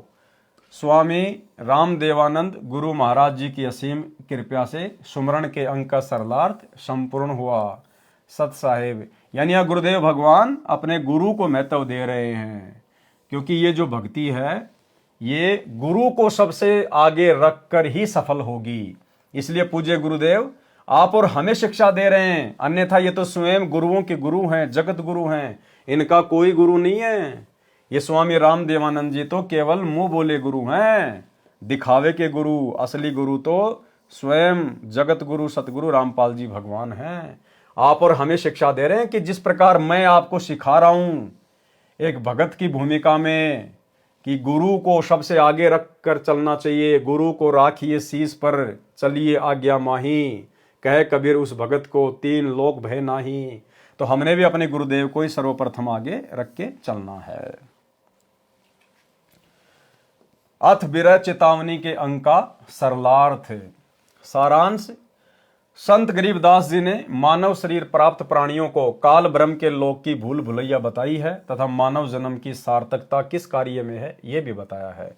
वाणी नंबर 12 में कहा है कि दृष्टि पड़े सो फना है, धर अंबर कैलाश, कर्तरमबाजी झूठ है, सुरति समोह श्वास। दृष्टि पड़े सो फना है, फना यानी नाशवान। जहां तक हमारी दृष्टि जाती है, जहां तक हम लोग कल्पना कर सकते हैं, ये 21 ब्रह्मांड, अक्षर पुरुष के साथ संग ब्रह्मांड, ब्रह्मा विष्णु महेश, 33 करोड़ देवी देवता, ये पृथ्वी आकाश सब फना है। एक दिन इनका नाश होगा, विनाश होगा, ये खंड होंगे। सुरति समोह श्वास, इसलिए अमर पद प्राप्त करने के लिए, अविनाशी शरीर प्राप्त करने के लिए अपना जो सुरति है वो परमात्मा के सुमरण में लगाओ, श्वास में लगाओ, सतनाम के जाप को डट के करो, ये कहना चाह रहे हैं परमात्मा। भावार्थ है कि जो कुछ आप देख रहे हो यानी खेत खलिहान, बाग बगीचे, पर्वत, झरने, वन, दरिया, गांव, शहर, जीव जंतु, राजा, मानव तथा चांद, सूर्य, तार, नक्षत्र, ग्रह आदि आदि सब फना यानी नाशवान है। शिव जी का घर कैलाश पर्वत पर है, वह कैलाश पर्वत भी नष्ट होगा। ये सब कृत्रिम यानी झूठा संसार, सब झूठ है, एक सपने के समान है। इसलिए श्वास श्वास से सुमरण नाम जाप करो, संसार को आसार मानो, परमात्मा की भक्ति करो, अपना कल्याण करवाओ। वाणी नंबर 21 में कहा है कि चार पदार्थ एक कर, सुरती नृति मन पवन, असल फकीर जोग यो गगन मंडल को गौन। भावार्थ, स्मरण यानी नाम जाप करते समय अपने मन को, सुरती नृति को तथा पवन श्वास को एक करें। वास्तव में फकीरी सन्यासी होना तथा योग अर्थात भक्ति यह है। जंगल में जाने की अपेक्षा गगन मंडल अर्थात आकाश खंड में ध्यान रखो, सतलोक जाने की आशा रखो। शास्त्र विरुद्ध साधना करने से कोई लाभ नहीं होता। वाणी नंबर 7 में बताया है कि गरीब काशी करोत लेत है, आन कटावे शीस, बन बन भटका खाते हैं, पावत ना जगदीश। भावार्थ, शास्त्र विरुद्ध साधक नकली स्वार्थी गुरुओं द्वारा भ्रमित होकर कोई जंगल में जाता है, कोई काशी शहर में करोत से सिर कटवाने में मुक्ति मानता है। इस प्रकार की व्यर्थ साधना जो शास्त्रोक्त नहीं है उसको करने से कोई लाभ नहीं होता। वाणी नंबर 3 में संत गरीबदास जी ने बताया है कि गरीब असन बसन सब तज गए गाम और गे है, माहे संसासूल है, दुर्लभ तजनाए। कि भैया सन्यासी बन गए, गांव नगर छोड़ गए, माता पिता छोड़ गए, घर छोड़ गए, लेकिन मन में शंका ज्यों की त्यों है। वो मन की शंकाओं को समाप्त किए बिना भक्ति कभी सफल नहीं होती। भावार्थ, जब तक सतगुरु नहीं मिलता तब तक भगतजन भक्ति भी करते रहते हैं और शंका भी रहती है कि वह व्यक्ति ये साधना करता है, कहीं मेरी साधना सत्य ना हो। इसलिए अपनी साधना के साथ साथ दूसरे की साधना भी करने लगता है। जैसे एक भगत शनिदेव को मानता था, शनिवार का व्रत रखता था। दूसरे ने बताया कि मैं मंगलवार का व्रत करता हूँ और बाबा हनुमान की भक्ति करता हूँ, सालासर धाम राजस्थान में 1 साल में अवश्य जाता हूँ, मेरे को बहुत लाभ हो रहा है। उस शनिवार के पुजारी ने मंगलवार का व्रत भी प्रारंभ कर दिया और साल में 1 बार सालासर भी जाने लगा। ये संसासूल यानी शंका रूपी कांटा मन में तब तक खटकता रहता है जब तक तत्वदर्शी सतगुरु नहीं मिलता। असन बसन यानी तज गए, घर बार राजपाट सब त्याग गए, जंगल में चले गए, परंतु अज्ञान के कारण शंका भी बनी है। इस शंका का समाधान दुर्लभ है। यदि कोई तत्वज्ञानी संत उनको समझाने की चेष्टा करता है तो वे शास्त्र विरुद्ध साधना त्यागते नहीं। इसलिए कहा है कि उसको त्यागना दुर्लभ है, उसके त्यागे बिना भक्ति की उपलब्धि नहीं होती। और ये भी आप और हमारा सौभाग्य भाई और बहनों, हम भी उसी शास्त्र विरुद्ध साधना में लगे हुए थे जब तक गुरुदेव भगवान नहीं मिले थे।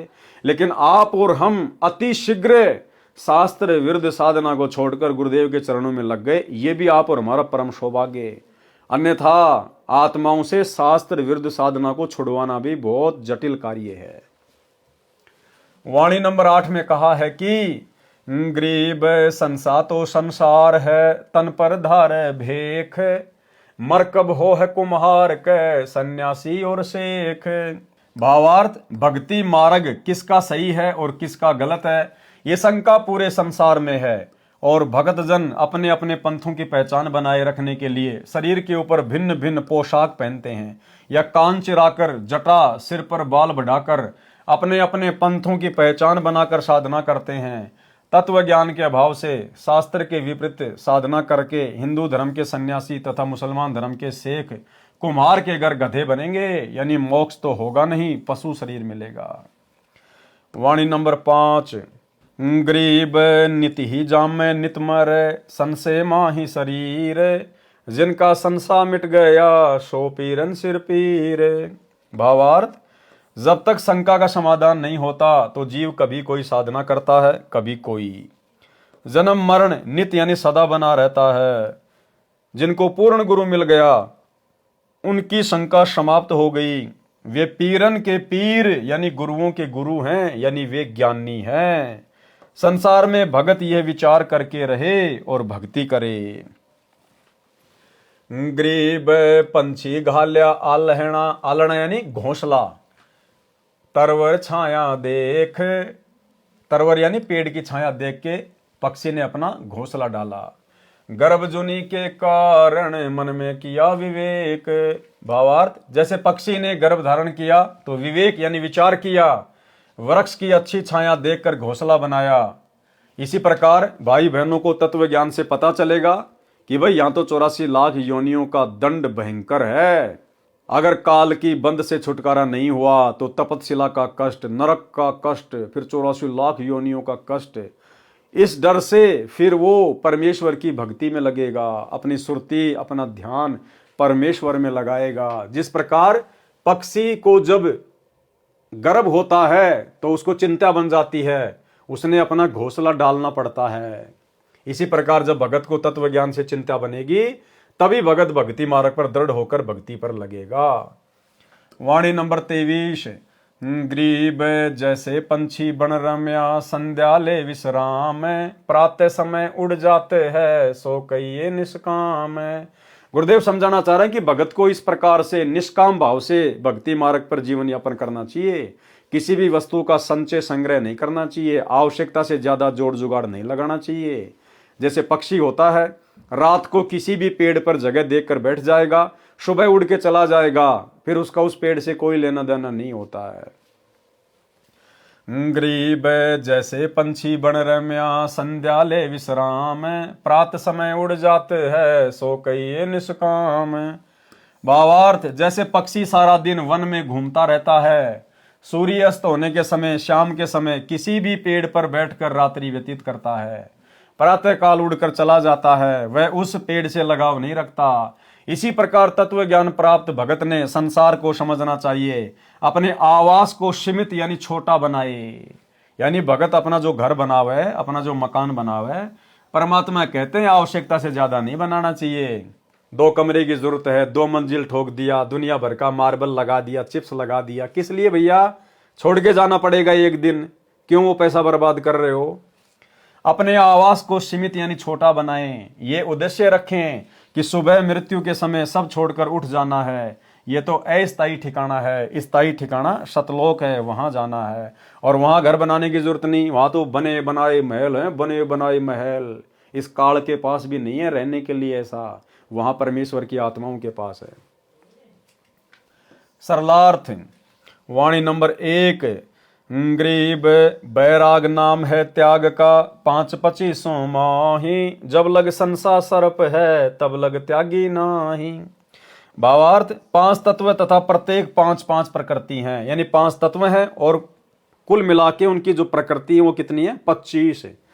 जो कुल 25 हैं जिनसे शरीर बना है तथा जीव प्रभावित रहता है।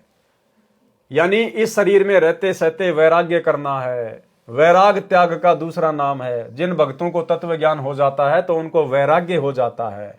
इसी को विरह भी कहते हैं। जब तक संसार रूपी सर्प का विष चढ़ा है, जब तक शंका रूपी सर्प का विष चढ़ा है, वह परमात्मा के प्रति समर्पित नहीं हो सकता, तब तक त्यागी नहीं हो सकता। और भाई और बहनों, ये शंका रूपी विष धीरे धीरे आज वर्तमान में गुरुदेव की संगत में केवल सत्सेवक भाई बहनों का उतर रहा है। आज हमें एक परमात्मा की पहचान हो गई, जबकि हमारे गुरु भाई बहन जो सतलोक आश्रमों से जुड़े हुए हैं, उनको अभी तक ये नहीं पता कि कबीर भगवान कौन है, कहाँ है, क्या कर रहा है। वे तो केवल एक कागज की दाढ़ी मूछ वाली उस नकली फोटो को कबीर भगवान मान रहे हैं। और दूसरी तरफ अपने गुरुजी को भी कहते हैं हमारे गुरुजी परमात्मा हैं, बंदी छोड़ हैं। अरे बंदी छोड़ कोई दो दो थोड़ी होते हैं। बंदी छोड़ भैया वो कागज का टुकड़ा है या सतगुरु रामपाल जी भगवान हैं। तो अभी तक ये शंका भी धीरे धीरे परमात्मा के आशीर्वाद से साध संगति से जुड़े हुए भाई बहनों की ही समाप्त हो रही है। और जब तक ये शंका नहीं मिटेगी तब तक हम त्यागी नहीं हो सकते। भावार्थ है कि यदि घर त्याग कर वन में चले गए और भक्ति विधि सन से रहित नहीं है तो भक्ति व्यर्थ है, तथा घर को कलेश झंझट समझकर वन गए तो सत्य साधना के अभाव में पांचों प्रकृतियों का प्रभाव प्राणी के कलेश का कारण बना रहेगा। इसलिए सत्य भक्ति मिलने पर घर में रहकर विकार त्याग कर मन से भक्ति कर। क्या त्याग कर? विकार त्याग कर, यानी विकारों को त्यागे बिना भक्ति सफल नहीं हो सकती। कामी क्रोधी लालची इनसे भक्ति ना होए, और भक्ति करे कोई सूरमा जात वर्ण कुल खोए। और निर्वाह के लिए कर्म भी कर। वाणी नंबर 2, गरीब बैराग नाम है त्याग का, 5-25 संग, ऊपर की कंचली तजी अंतर विषय भुवंग।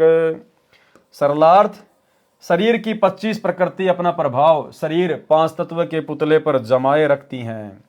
माता पिता का स्वभाव भी शरीर में प्रभाव दिखाता है, क्योंकि उन्हीं के बीज से अपना शरीर बना है।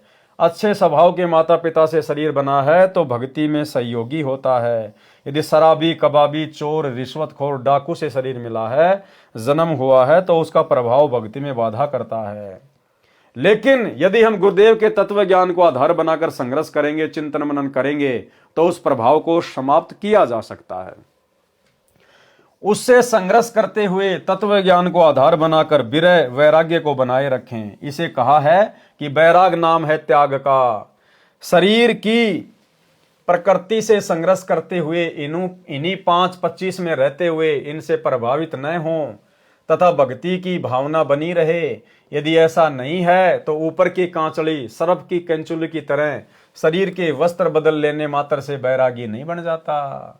अंदर सब विकार विद्यमान हैं। जैसे जनता जन अपने क्षेत्र में प्रचलित वस्त्र धारण करते हैं, यदि कोई भक्ति के लिए किसी पंथ से जुड़ता है, साधु बनता है, तो उसको सांसारिक वस्त्र उतारने पड़ते हैं तथा उस पंथ वाले भगवा वस्त्र धारण करने पड़ते हैं। यदि उसको तत्व ज्ञान नहीं है तो वह नकली त्यागी है। यानी शरीर के वस्त्र त्याग देने से, दूसरे पहन लेने से कोई त्यागी बैरागी नहीं बन जाता। शरीर के अंदर जो 5 विकार हैं और जो 25 उनकी जो प्रकृति हैं, उनसे संघर्ष करना, उनसे लड़ना, उनके ऊपर जो है वो काबू करना, वो है असल में वैराग्य प्राप्त करना, असली त्यागी। यदि उसको तत्व ज्ञान नहीं है तो वह नकली त्यागी है। उसमें विकार यानी काम, क्रोध, अहंकार, लोभ, मोह यथावत बने रहते हैं। उसके विषय में कहा है कि ऊपर की कांचड़ी तज वस्त्र बदल कर बाबा बन गया, अंदर विषय विकार रूपी भुजंग यानी सांप यथावत है, वह त्याग नहीं है। वाणी नंबर 3, गरीब असन बसन तज गए गाम और गे है, माहे संसासूल है दुर्लभ तजना। ये कि भैया तुमने राजपाट को त्याग दिया, माता पिता को त्याग दिया, घर परिवार को त्याग दिया, और तुम्हारे अंदर वो शंका रूपी कांटा ज्यों का त्यों चुभ रहा है। किसी की और भक्ति देखते हो, अरे यार कहीं उसकी भक्ति अच्छी ना हो, अरे कहीं उस पंथ में अच्छी भक्ति ना हो। तो कहते हैं जब तक तत्व ज्ञान नहीं है, इंसान ना तो कभी त्यागी और बैरागी बन सकता है, ना कभी वो संशय मुक्त हो सकता है। अभी ये महाकुंभ चल रहा है, आए दिन सोशल मीडिया पे हम देखते हैं लाल कपड़े पहन के, कोई जटा बढ़ा के, कोई रुद्राक्ष की माला पहन के, कोई नंगा घूम रहा है, दुनिया को लग रहा है तो त्यागी और बैरागी हैं, कोई शमशान घाट में हड्डियां खा रहा है, कोई राख खा रहा है, कोई क्या कर रहा है। एक कह रहा है मैं तो टट्टी भी खा जाता हूं। एक अघोरी बाबा था, वो कह रहा है मैं तो टट्टी भी खा जाता हूं। अब बताओ, दुनिया तो इनको त्यागी और बैरागी मान रही है, और जब उनकी वीडियो देखते हैं, कोई किसी को चिमटा मार रहा है, कोई किसी के लकड़ी मार रहा है, कोई किसी के थप्पड़ मार रहा है। वो बाबा लोग महाकुंभ में आपस में कुश्तियां लड़ रहे हैं, धे धड़ाधड़ धे धड़ाधड़। तो परमात्मा की प्रत्येक वाणी भाई और बहनों बिल्कुल अखंड है। सरलार्थ, जब तक सतगुरु नहीं मिलता तब तक भगत जन भक्ति भी करते रहते हैं और शंका भी रहती है कि वह व्यक्ति ये साधना भी करता है तथा शंका भी करता है कि कहीं मेरी साधना सत्य न हो, इसलिए अपनी साधना के साथ साथ दूसरे की साधना भी करने लगता है। जैसे एक साधक शनिदेव को मानता था, शनिवार का व्रत रखता था, दूसरे ने बताया कि मैं मंगलवार का व्रत करता हूँ और बाबा हनुमान जी की भक्ति करता हूँ, सालासर धाम राजस्थान में 1 साल में अवश्य जाता हूँ, मेरे को बहुत लाभ हो रहा है। उस शनिवार के पुजारी ने मंगलवार का व्रत भी शुरू कर दिया और वर्ष में सालासर भी जाने लगा। यह संसासूल यानी शंका रूपी कांटा मन में तब तक खटकता रहता है जब तक तत्वदर्शी सतगुरु नहीं मिलता। असन बसन तज गए यानी घर बार राजपाट सब त्याग गए, जंगल में चले गए, परंतु अज्ञान के कारण शंका भी बनी है। इस शंका का निवारण दुर्लभ है। यदि कोई तत्वज्ञानी संत उनको समझाने की चेष्टा करता है तो वे शास्त्र विरुद्ध साधना त्यागते नहीं, इसलिए कहा है कि उनको त्यागना दुर्लभ है। उसके त्यागे बिना भक्ति की उपलब्धि नहीं होती। वाणी नंबर 4, गरीब बाज कुही गति ज्ञान की, गगन गिरज गरजंत, छोटे सुन आकाश ते, संसा सरप बछंत। सरलार्थ, तत्व ज्ञान की स्थिति बाज पक्षी जैसी है। एक बाज पक्षी अपने शिकार सर्प को आकाश में ऊंचा चढ़कर खोजकर एकदम ऐसे गिरता है जैसे आकाश ये बिजली गरज गरज कर गिरती है। ऐसे तत्व ज्ञान अज्ञान रूपी सर्प को बखंत यानी खा जाता है, समाप्त कर देता है। वाणी नंबर 5 का सरलार्थ पहले सारांश में कर दिया गया है। वाणी नंबर 6, गरीब ज्ञान ध्यान 2 सार हैं, तीजे तत्व अनूप, चौथे मन ला 11 है, सो भूपन सिर भूप। परमात्मा कहते हैं ज्ञान और ध्यान, यानी जो ज्ञान हमें गुरुदेव ने दे दिया, जो भक्ति हमें दे दी, उसके ऊपर यदि हम ध्यान लगाएंगे, ध्यान से करेंगे, और तीसरा तत् अनूप यानी पूर्ण परमात्मा, और चौथा मन उस भक्ति पे लगा देंगे तो कहते हैं वो तो राजाओं का राजा है। सरलार्थ, ज्ञान तथा ध्यान भक्ति का सार है, अर्थात तत्व ज्ञान से परमात्मा में ध्यान दृढ़ होता है। ज्ञान बिना ध्यान विश्वास के साथ नहीं लगता। इसलिए परमात्मा प्राप्ति में 2 मुख्य सहयोगी हैं। तीसरा तत् अनूप का अर्थ है परमात्मा पूर्ण है। चौथे मन भक्ति में निरंतर लगा रहे तो वह भगत भक्ति धन का धनी यानी राजाओं का भी राजा है, यानी भक्ति का महाराज है। अब भाई और बहनों, ध्यान उस समय लगेगा जब हमें ज्ञान होगा कि एक परमात्मा कौन है, हमारे गुरुदेव भगवान कौन है, ये क्या शक्ति हैं, पतिव्रता पद की भक्ति क्या है, भक्ति मार्ग में विषय विकार कितने बाधक हैं। जब हमें इन सब बातों का ज्ञान होगा तभी तो ध्यान लगेगा। परमात्मा कहते हैं झूठा ज्ञान ध्यान कहां लाओ, ये वाद विदा चतुराई। परमेश्वर कबीर जी ने कहा है कि कबीर सब जग निर्धना, धनवंता ना कोई, धनवंता सो जानियो, राम नाम धन होए। वाणी नंबर 7, गरीब काशी करोत लेत है, आन कटावे शीस, बन बन भटका खात है, पावत ना जगदीश। सरलार्थ, शास्त्र विरुद्ध साधक नकली स्वार्थी गुरुओं द्वारा भ्रमित होकर कोई जंगल में जाता है, कोई काशी शहर में करोत से सिर कटवाने में मुक्ति मानता है।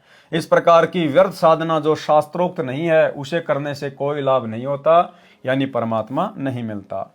वाणी नंबर 8, गरीब संसातो संसार है, तन पर धार भेख, मरकब हो कुम्हार क, सन्यासी और शेख। सरलार्थ, भक्ति मार्ग किसका सही है किसका गलत है ये शंका पूरे समाज में है, और भगत जन अपने अपने पंथों की पहचान बनाए रखने के लिए शरीर के ऊपर भिन्न भिन्न पोशाक पहनते हैं, यानी कान चिराकर, जटा सिर पर बाल बढ़ाकर अपने अपने बेखों यानी पंथों की पहचान बनाकर साधना करते हैं।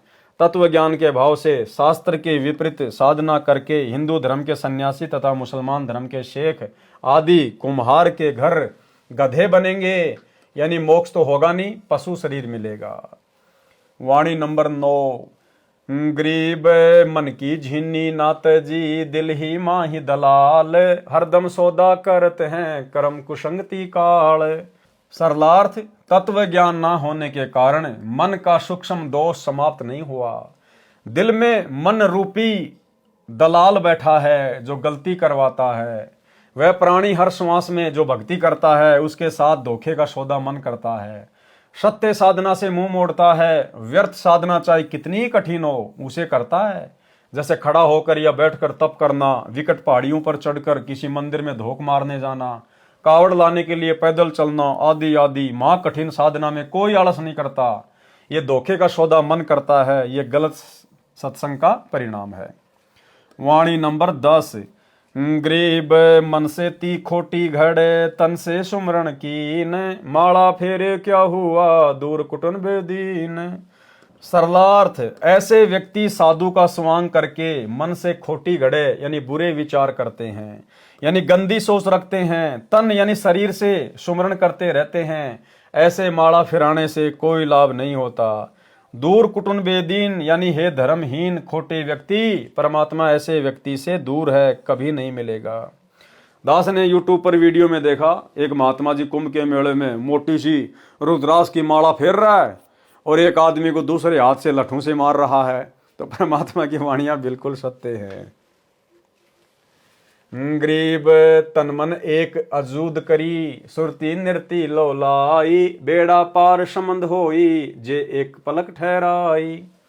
सरलार्थ, भक्ति की श्रेष्ठ स्थिति बताई है कि नाम जाप करते समय मन को विकारों से हटाकर सुमरण पर लगाएं। देखो भाई और बहनों, हर बार परमात्मा सुमरण के साथ एक चीज को जरूर जोड़ रहे हैं कि विकारों से दूर हटना पड़ेगा, विषय विकारों को त्यागना पड़ेगा। सरलार्थ, भक्ति की श्रेष्ठ स्थिति बताई है कि नाम जाप करते समय मन को विकारों से हटाकर सुमरण पर लगाएं। तन मन को एक करके सुरती तथा नृत्य से नाम में लगन लगाएं। एक पल एक सेकंड भी ध्यान नाम पर लगेगा तो धीरे धीरे अभ्यास हो जाएगा और संसार सागर से बेड़ा यानी जीव रूपी बेड़ा पार हो जाएगा, यानी मोक्ष प्राप्त करेगा। और यही बात भाई और बहनों दास आप जियों को गुरुदेव के आशीर्वाद से बार बार कहता आया है कि वैसे तो हमें जो भी नाम प्राप्त है हमें हर समय उसका सुमरण करना ही करना है, खाते पीते उठते बैठते नहाते धोते चलते फिरते, लेकिन हमें कुछ समय बैठकर थोड़ा सुरती नृत्य मन और पवन से ध्यान से भी उस नाम के ऊपर सुरती लगानी पड़ेगी। कभी 5 मिनट, कभी 10 मिनट, ऐसे धीरे धीरे हमारा समय बढ़ेगा। कब घंटा बीत जाएगा और हमें पता भी नहीं चलेगा और इतना आनंद आएगा। तो धीरे धीरे परमात्मा कह रहे हैं कि आप शुरू तो करो, कभी 1 सेकंड फिर 2 सेकंड, मतलब परमात्मा ने तो इतनी छूट दे रखी है कि एक पल यानी 1 सेकंड भी ध्यान नाम जाप पर लगेगा तो धीरे धीरे अभ्यास हो जाएगा और संसार सागर से बेड़ा पार हो जाएगा, यानी मोक्ष प्राप्त करेगा। वाणी नंबर 12। दृष्टि पड़े सो फना है धर अंबर कैलाश, कर्तमबाजी झूठ है सुरती समो श्वास। सरलार्थ, जो कुछ आप देख रहे हो यानी खेत खलिहान बाग बगीचे पर्वत झरने वन दरिया गांव शहर जीव जंतु राजा मानव चांद सूर्य तारे ग्रह नक्षत्र आदि आदि सब फना यानी नाशवान है। शिव जी का घर कैलाश पर्वत पर है, वह कैलाश पर्वत भी नष्ट होगा। ये सब झूठी बाजी है, संसार सब झूठ है, एक शोपन के समान है। इसलिए श्वास श्वास से स्मरण नाम जाप करो, संसार को असार मानो, परमात्मा की भक्ति करो, अपना कल्याण कराओ। वाणी नंबर 13। गरीब सुरती श्वास को एक कर कुंज किनारे लाई, जाका नाम वैराग है 5-25 खाई। सरलार्थ, श्वास से नाम जाप करते समय सुरती यानी ध्यान को उसी नाम सुमरण पर लगाना, ये श्वास सुरती एक करना है। कुंज कमल अंतिम 9वें कमल के निकट ध्यान को पहुंचाएं, यानी सतलोक के किनारे ध्यान को पहुंचाएं। इसका नाम वैराग्य है, जिससे शरीर की प्रकृति को अनुकूल कर लिया। ध्यान तभी लगता है जब मन सांसारिक प्रेरणाओं से विचलित नहीं होता। ध्यान हमारा भक्ति में नाम जाप पर कब लगेगा क्या कह रहे हैं गुरुदेव? ध्यान तभी लगता है जब मन सांसारिक प्रेरणाओं से विचलित नहीं होता। और मन सांसारिक प्रेरणाओं से विचलित कब नहीं होगा? जब हमें अपने गुरुदेव पर दृढ़ विश्वास होगा, पूर्ण विश्वास होगा, और अन्य किसी को भी परमात्मा नहीं मानेंगे। उसके बाद गुरु अपनी मेहर बख्शेगा, एक विशेष आशीर्वाद गुरुदेव भगवान हमारे ऊपर बख्शेंगे। उस आशीर्वाद की शक्ति से हमारा मन विचलित होने से बचेगा और हमारा ध्यान सुमरण में लगेगा। गरीब 5-25 भून कर बिरय अग्नि तन जार, सो अविनाशी ब्रह्म हैं खेले अदर उधार। सरलार्थ, शरीर की प्रकृतियों को परमात्मा प्राप्ति की तड़फ रूपी अग्नि में जलाकर दृढ़ रहें, वह अमृतत्व प्राप्त करता है। वह जीव पीव के गुणों युक्त अमर हो जाता है। वह अधर उधार यानी सर्वोपरि स्थान सतलोक में आनंद से रहता है, खेलता है यानी मौज मस्ती करता है। इसी विषय में संत गरीबदास जी की वाणी है। गरीब अनंत कोटि ब्रह्मा आए, अनंत कोटि भय ईश, साहिब तेरी बंदगी से जीव होत जगदीश। गरीब त्रिकुटी आगे झूलता, बिन ही बास बरत, अजर अमर आनंद पद परख सुरति निरत। सरलार्थ, परमात्मा अन्य वेश में त्रिकुटी कमल में रहता है। अब देखना भाई और बहनों, ध्यान देना, परमात्मा अन्य वेश में त्रिकुटी कमल में रहता है। अब परमात्मा चलो मान लेते हैं दाढ़ी मूछ वाला कबीर जी है। क्या कह रहे हैं? परमात्मा अन्य वेश में त्रिकुटी कमल में रहता है। अब गुरुदेव तो बार बार हमें यह कहते हैं कि जब तुम त्रिकुटी पे जाओगे तो परमात्मा तुम्हें मेरे रूप में मिलेगा। और यदि कोई मानता है कि परमात्मा अपने सतलोक वाले रूप में रहते हैं त्रिकुटी पर, तो क्या कह रहे हैं? ध्यान से सुनना। अब परमात्मा अन्य वेश में त्रिकुटी कमल में रहता है। बिन ही बांस बरत का भावार्थ, बिना छत्र मुकुट व सिंहासन के त्रिकुटी में परमेश्वर जी सतगुरु रूप में बैठे हैं। सिंहासन पर त्रिकुटी में परमात्मा कौन से रूप में बैठे हैं? सतगुरु रूप में बैठे हैं। अब भाई हमने फैसला करना पड़ेगा, नहीं तो धोखा खा जाएंगे। अब यहां गुरुदेव ने कह दिया कि वो परमात्मा बिना सिंहासन के, बिना सिर पे मुकुट के, वो त्रिकुटी में बैठा है सतगुरु रूप में। तो कौन से सतगुरु रूप में? एक है सतलोक वाला रूप, जिसको भाई बहन मानते हैं, वो दाढ़ी मूछ वाला फोटो वाला जो कबीर जी। दूसरा सतगुरु रूप है सतगुरु रामपाल जी भगवान। और गुरुदेव हमें बार बार कहते हैं कि जब तुम त्रिकुटी पे जाओगे तो परमात्मा मुझदास के रूप में मिलेगा। और यहां क्या कह रहे हैं? वो परमात्मा त्रिकुटी पर बिना छत्र के, बिना मुकुट के बैठा है। तो हमारे गुरुदेव बिना छत्र के, बिना मुकुट के हैं। और इसी सतगुरु रूप में कबीर भगवान हमें वहां त्रिकुटी में बैठे हुए मिलेंगे, क्योंकि इनके अलावा और कोई कबीर नहीं, कोई भगवान नहीं। यही सतगुरु रूप में कबीर परमात्मा त्रिकुटी पर बैठा हुआ है। त्रिकुटी में परमेश्वर जी सतगुरु रूप में रहते हैं। वह परमेश्वर सुखदाई आनंद कंद है, अजर अमर है। उसको सत्य नाम के जाप से, सुरति नृत्य से भगत परख जांच करता है। सतनाम के जाप से, सुरति नृत्य से भगत फिर उसको पहचानेगा। कैसे पहचानेगा? कि भाई धरती पे भी गुरुजी थे और त्रिकुटी पे भी गुरुजी बैठे हैं और ऊपर भी मुझे गुरुजी लेके जा रहे हैं। तो फिर और कबीर भगवान कौन है? फिर और कबीर भगवान कौन है? और इन सब बातों पर विचार करके हमने वर्तमान में अपने गुरु को परमात्मा मानना पड़ेगा। जब गुरुदेव भगवान हमें कहते हैं कि बच्चों जब तुम त्रिकुटी पे जाओगे तो कबीर परमात्मा तुम्हें मेरे रूप में मिलेगा। जब त्रिकुटी पर कबीर भगवान यदि कोई और है और वो हमें सतगुरु रामपाल जी के रूप में मिलेंगे, तो भाई फिर आज वो परमात्मा संत रामपाल जी के रूप में क्यों नहीं हो सकता? त्रिकुटी पे हम कौन सा उनका ऑपरेशन करके चेक करेंगे? शरीर को फाड़ के चेक करेंगे कि इसके अंदर कौन सा भगवान बैठा है। तो जब त्रिकुटी पर सतगुरु रामपाल जी के रूप में भगवान आ सकता है, तो आज इस पृथ्वी पर भगवान को संत रामपाल जी के रूप में आने में क्या दिक्कत है भाई? इससे स्वयं सिद्ध है कि सतगुरु रामपाल जी भगवान स्वयं ही कबीर परमात्मा है।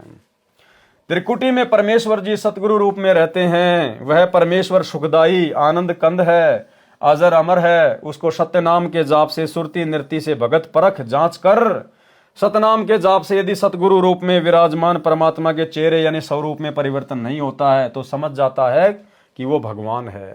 क्या कह रहे हैं? जब तुम त्रिकुटी पे जाओगे और सतगुरु रूप में तुम्हें वह कबीर भगवान मिलेगा और जब तुम उसको दंडवत करोगे, मंत्र का जाप करोगे, और यदि इनका स्वरूप नहीं चेंज होता है तो समझ लेना यही भगवान है। तो वो यही कर लो भैया, वो टेस्ट यही कर लो, अपने सतगुरुदेव भगवान को मंत्र जाप करके यहीं पे कर लो ना दंडवत। अगर यहां इनका स्वरूप चेंज हो जाता है तो नकली भगवान है, और अगर ये ऐसे के ऐसे रहते हैं तो समझ जाना फिर यही कबीर भगवान है। तो बताओ, सन 1994 से भगत लोग इनको दंडवत कर रहे, पता नहीं कितनी बार, क्या इनका स्वरूप चेंज हुआ? नहीं हुआ ना। तो कौन हुए सतगुरु रामपाल जी? स्वयं कबीर भगवान। सत्यनाम के जाप से यदि सतगुरु रूप में विराजमान परमात्मा के चेहरे यानी स्वरूप में परिवर्तन नहीं होता है तो समझ जाता है कि वास्तविक सतगुरु कबीर जी ही हैं। तो भाई यहीं पे पहचान कर लो ना, बार बार दंडवत करके गुरुदेव भगवान को दंडवत करो, और अगर गुरुदेव का अगर चेहरा अगर चेंज हो जाता तो समझ लेना ये परमात्मा नहीं है। और अगर इनको दंडवत करने के बाद भी अगर इनका चेहरा चेंज नहीं होता है तो समझ लो फिर त्रिकुटी पर भी यही भगवान है। यदि काल ब्रह्म ने सतगुरु का रूप बना रखा होता है तो सतनाम के जाप से उसका काल रूप प्रकट हो जाता है, सतगुरु का स्वांग नष्ट हो जाता है। झूलने का भावार्थ है कि जिधर देखे उधर ही सतगुरु खड़ा दिखाई देता है। वाणी नंबर 16, गरीब ये महिमा का से कहूं, नैनो माही नूर, पल पल में दीदार है, सुरती सिंधु भरपूर। सरलार्थ, भगत की साधना से भक्ति की कमाई की रेखाएं आंखों के सामने दिखाई देती हैं, जो अन्य को दिखाई नहीं देती। प्रत्येक भगत को अपनी अपनी रेखाएं आंखों के सामने दिखाई देती हैं।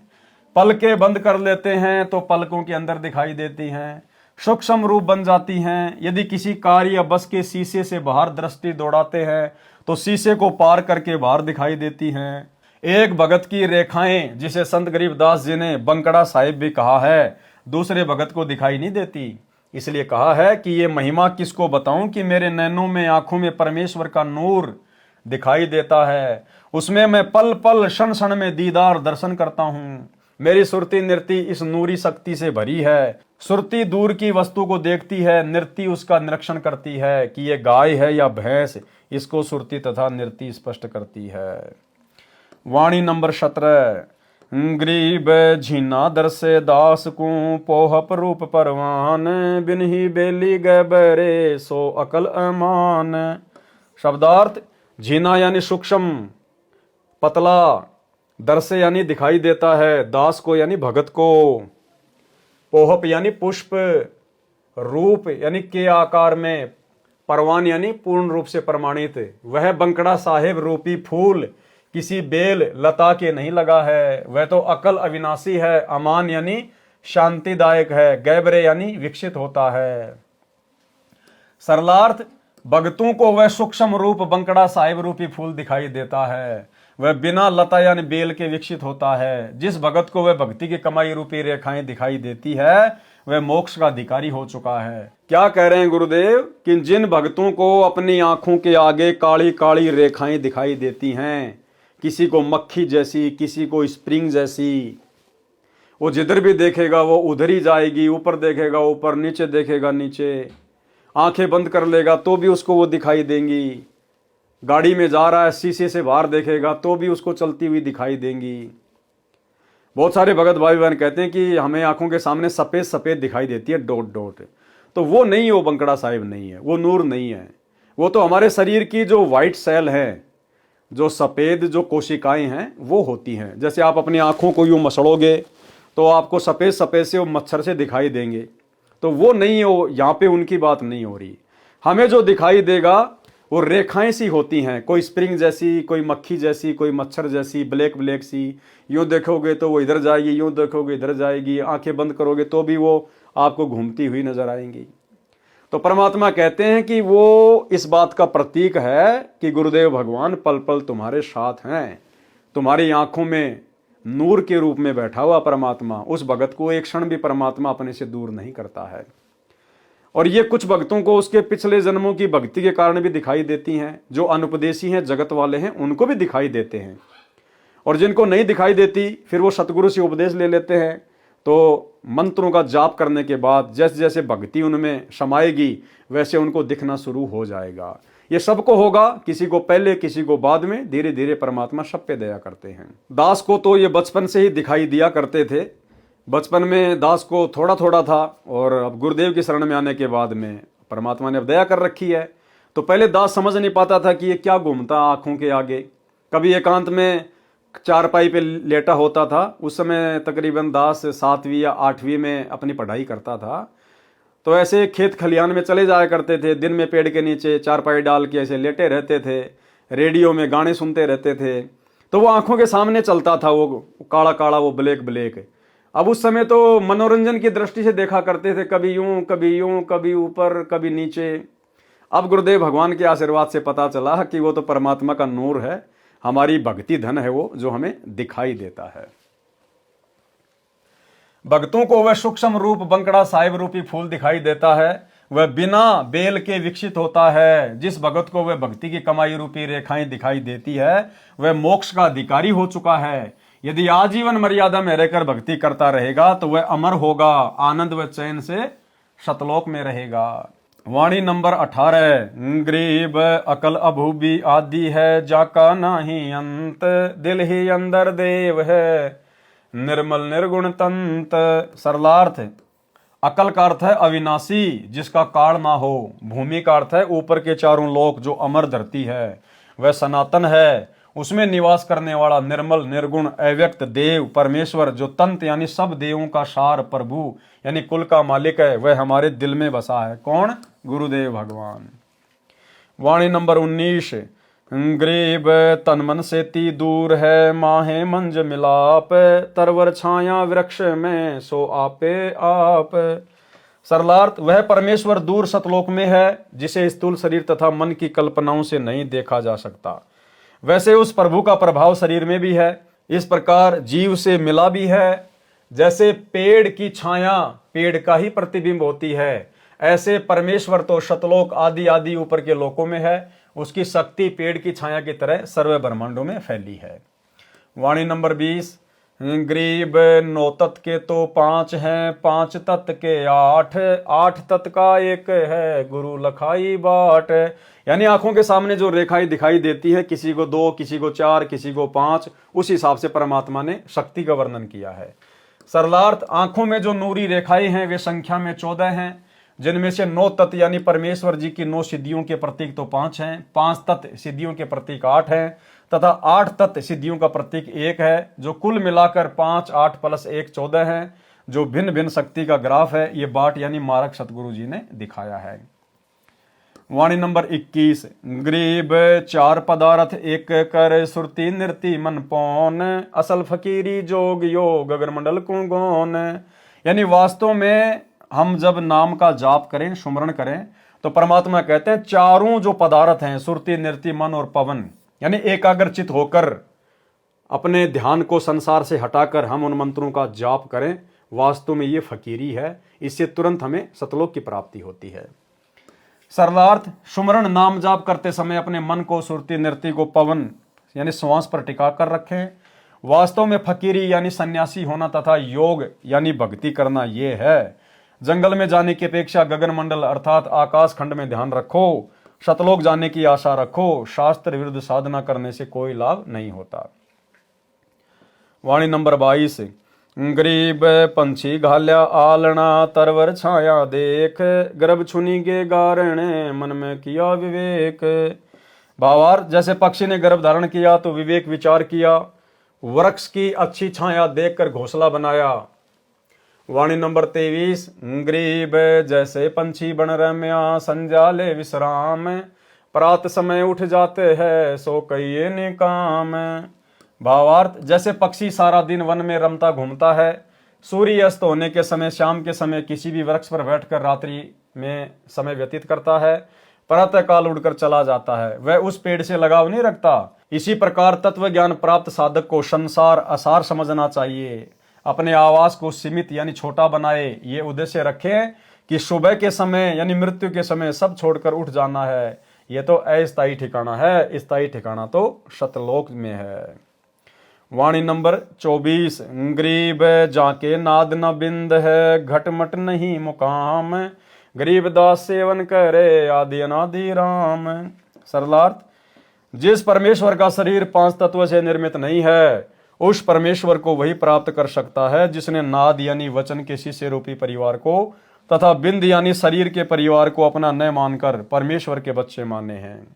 उन पर अपना दावा नहीं करता, जिनको काल के लोक में अपना कोई ठिकाना दिखाई नहीं देता। संत गरीबदास जी कहते हैं कि आदि अनादि यानी सर्वप्रथम आदि सनातन परमात्मा की सेवा यानी भक्ति वही करेगा, उसी को उसकी प्राप्ति होगी। स्वामी रामदेवानंद गुरु महाराज जी की असीम कृपा से विरह चेतावनी के अंक का सरलार्थ संपूर्ण हुआ। सत साहिब। इसी प्रकार पूज्य गुरुदेव सतगुरु रामपाल जी परमेश्वर जी के आशीर्वाद से विरह चेतावनी का अंक संपूर्ण हुआ। बोलो सतगुरुदेव भगवान की जय हो। तो भाई और बहनों, आज के वीडियो में केवल इतना ही। परमेश्वर के आशीर्वाद से इसी प्रकार धीरे धीरे आगे बढ़ेंगे। जितनी परमेश्वर ने हमें भक्ति की खुराक खिलानी है, परमात्मा उसी हिसाब से खिलवाएगा। तो किसी किसी वीडियो में परमेश्वर हमें भक्ति से संबंधित बहुत सारी खुराक खिला देते हैं, किसी किसी वीडियो में परमात्मा नॉर्मल तरीके से अपना ज्ञान समावेश करते हुए चलते हैं। तो जैसी गुरुदेव भगवान की मौज, जैसी उनकी रजा, वो जितना चाहेंगे उतना ही हमारे को भक्ति मार्ग में खुराक खिलाएंगे, जो हमारे लिए बिल्कुल परफेक्ट होगी। तो आज के वीडियो में केवल इतना ही। कल रात्रि फिर से जुड़िएगा। तब तक गुरुदेव भगवान हम सबको आज्ञा दें, इजाज़त दें, आशीर्वाद दें। बंदी छोड़ सतगुरु रामपाल जी भगवान की जय हो।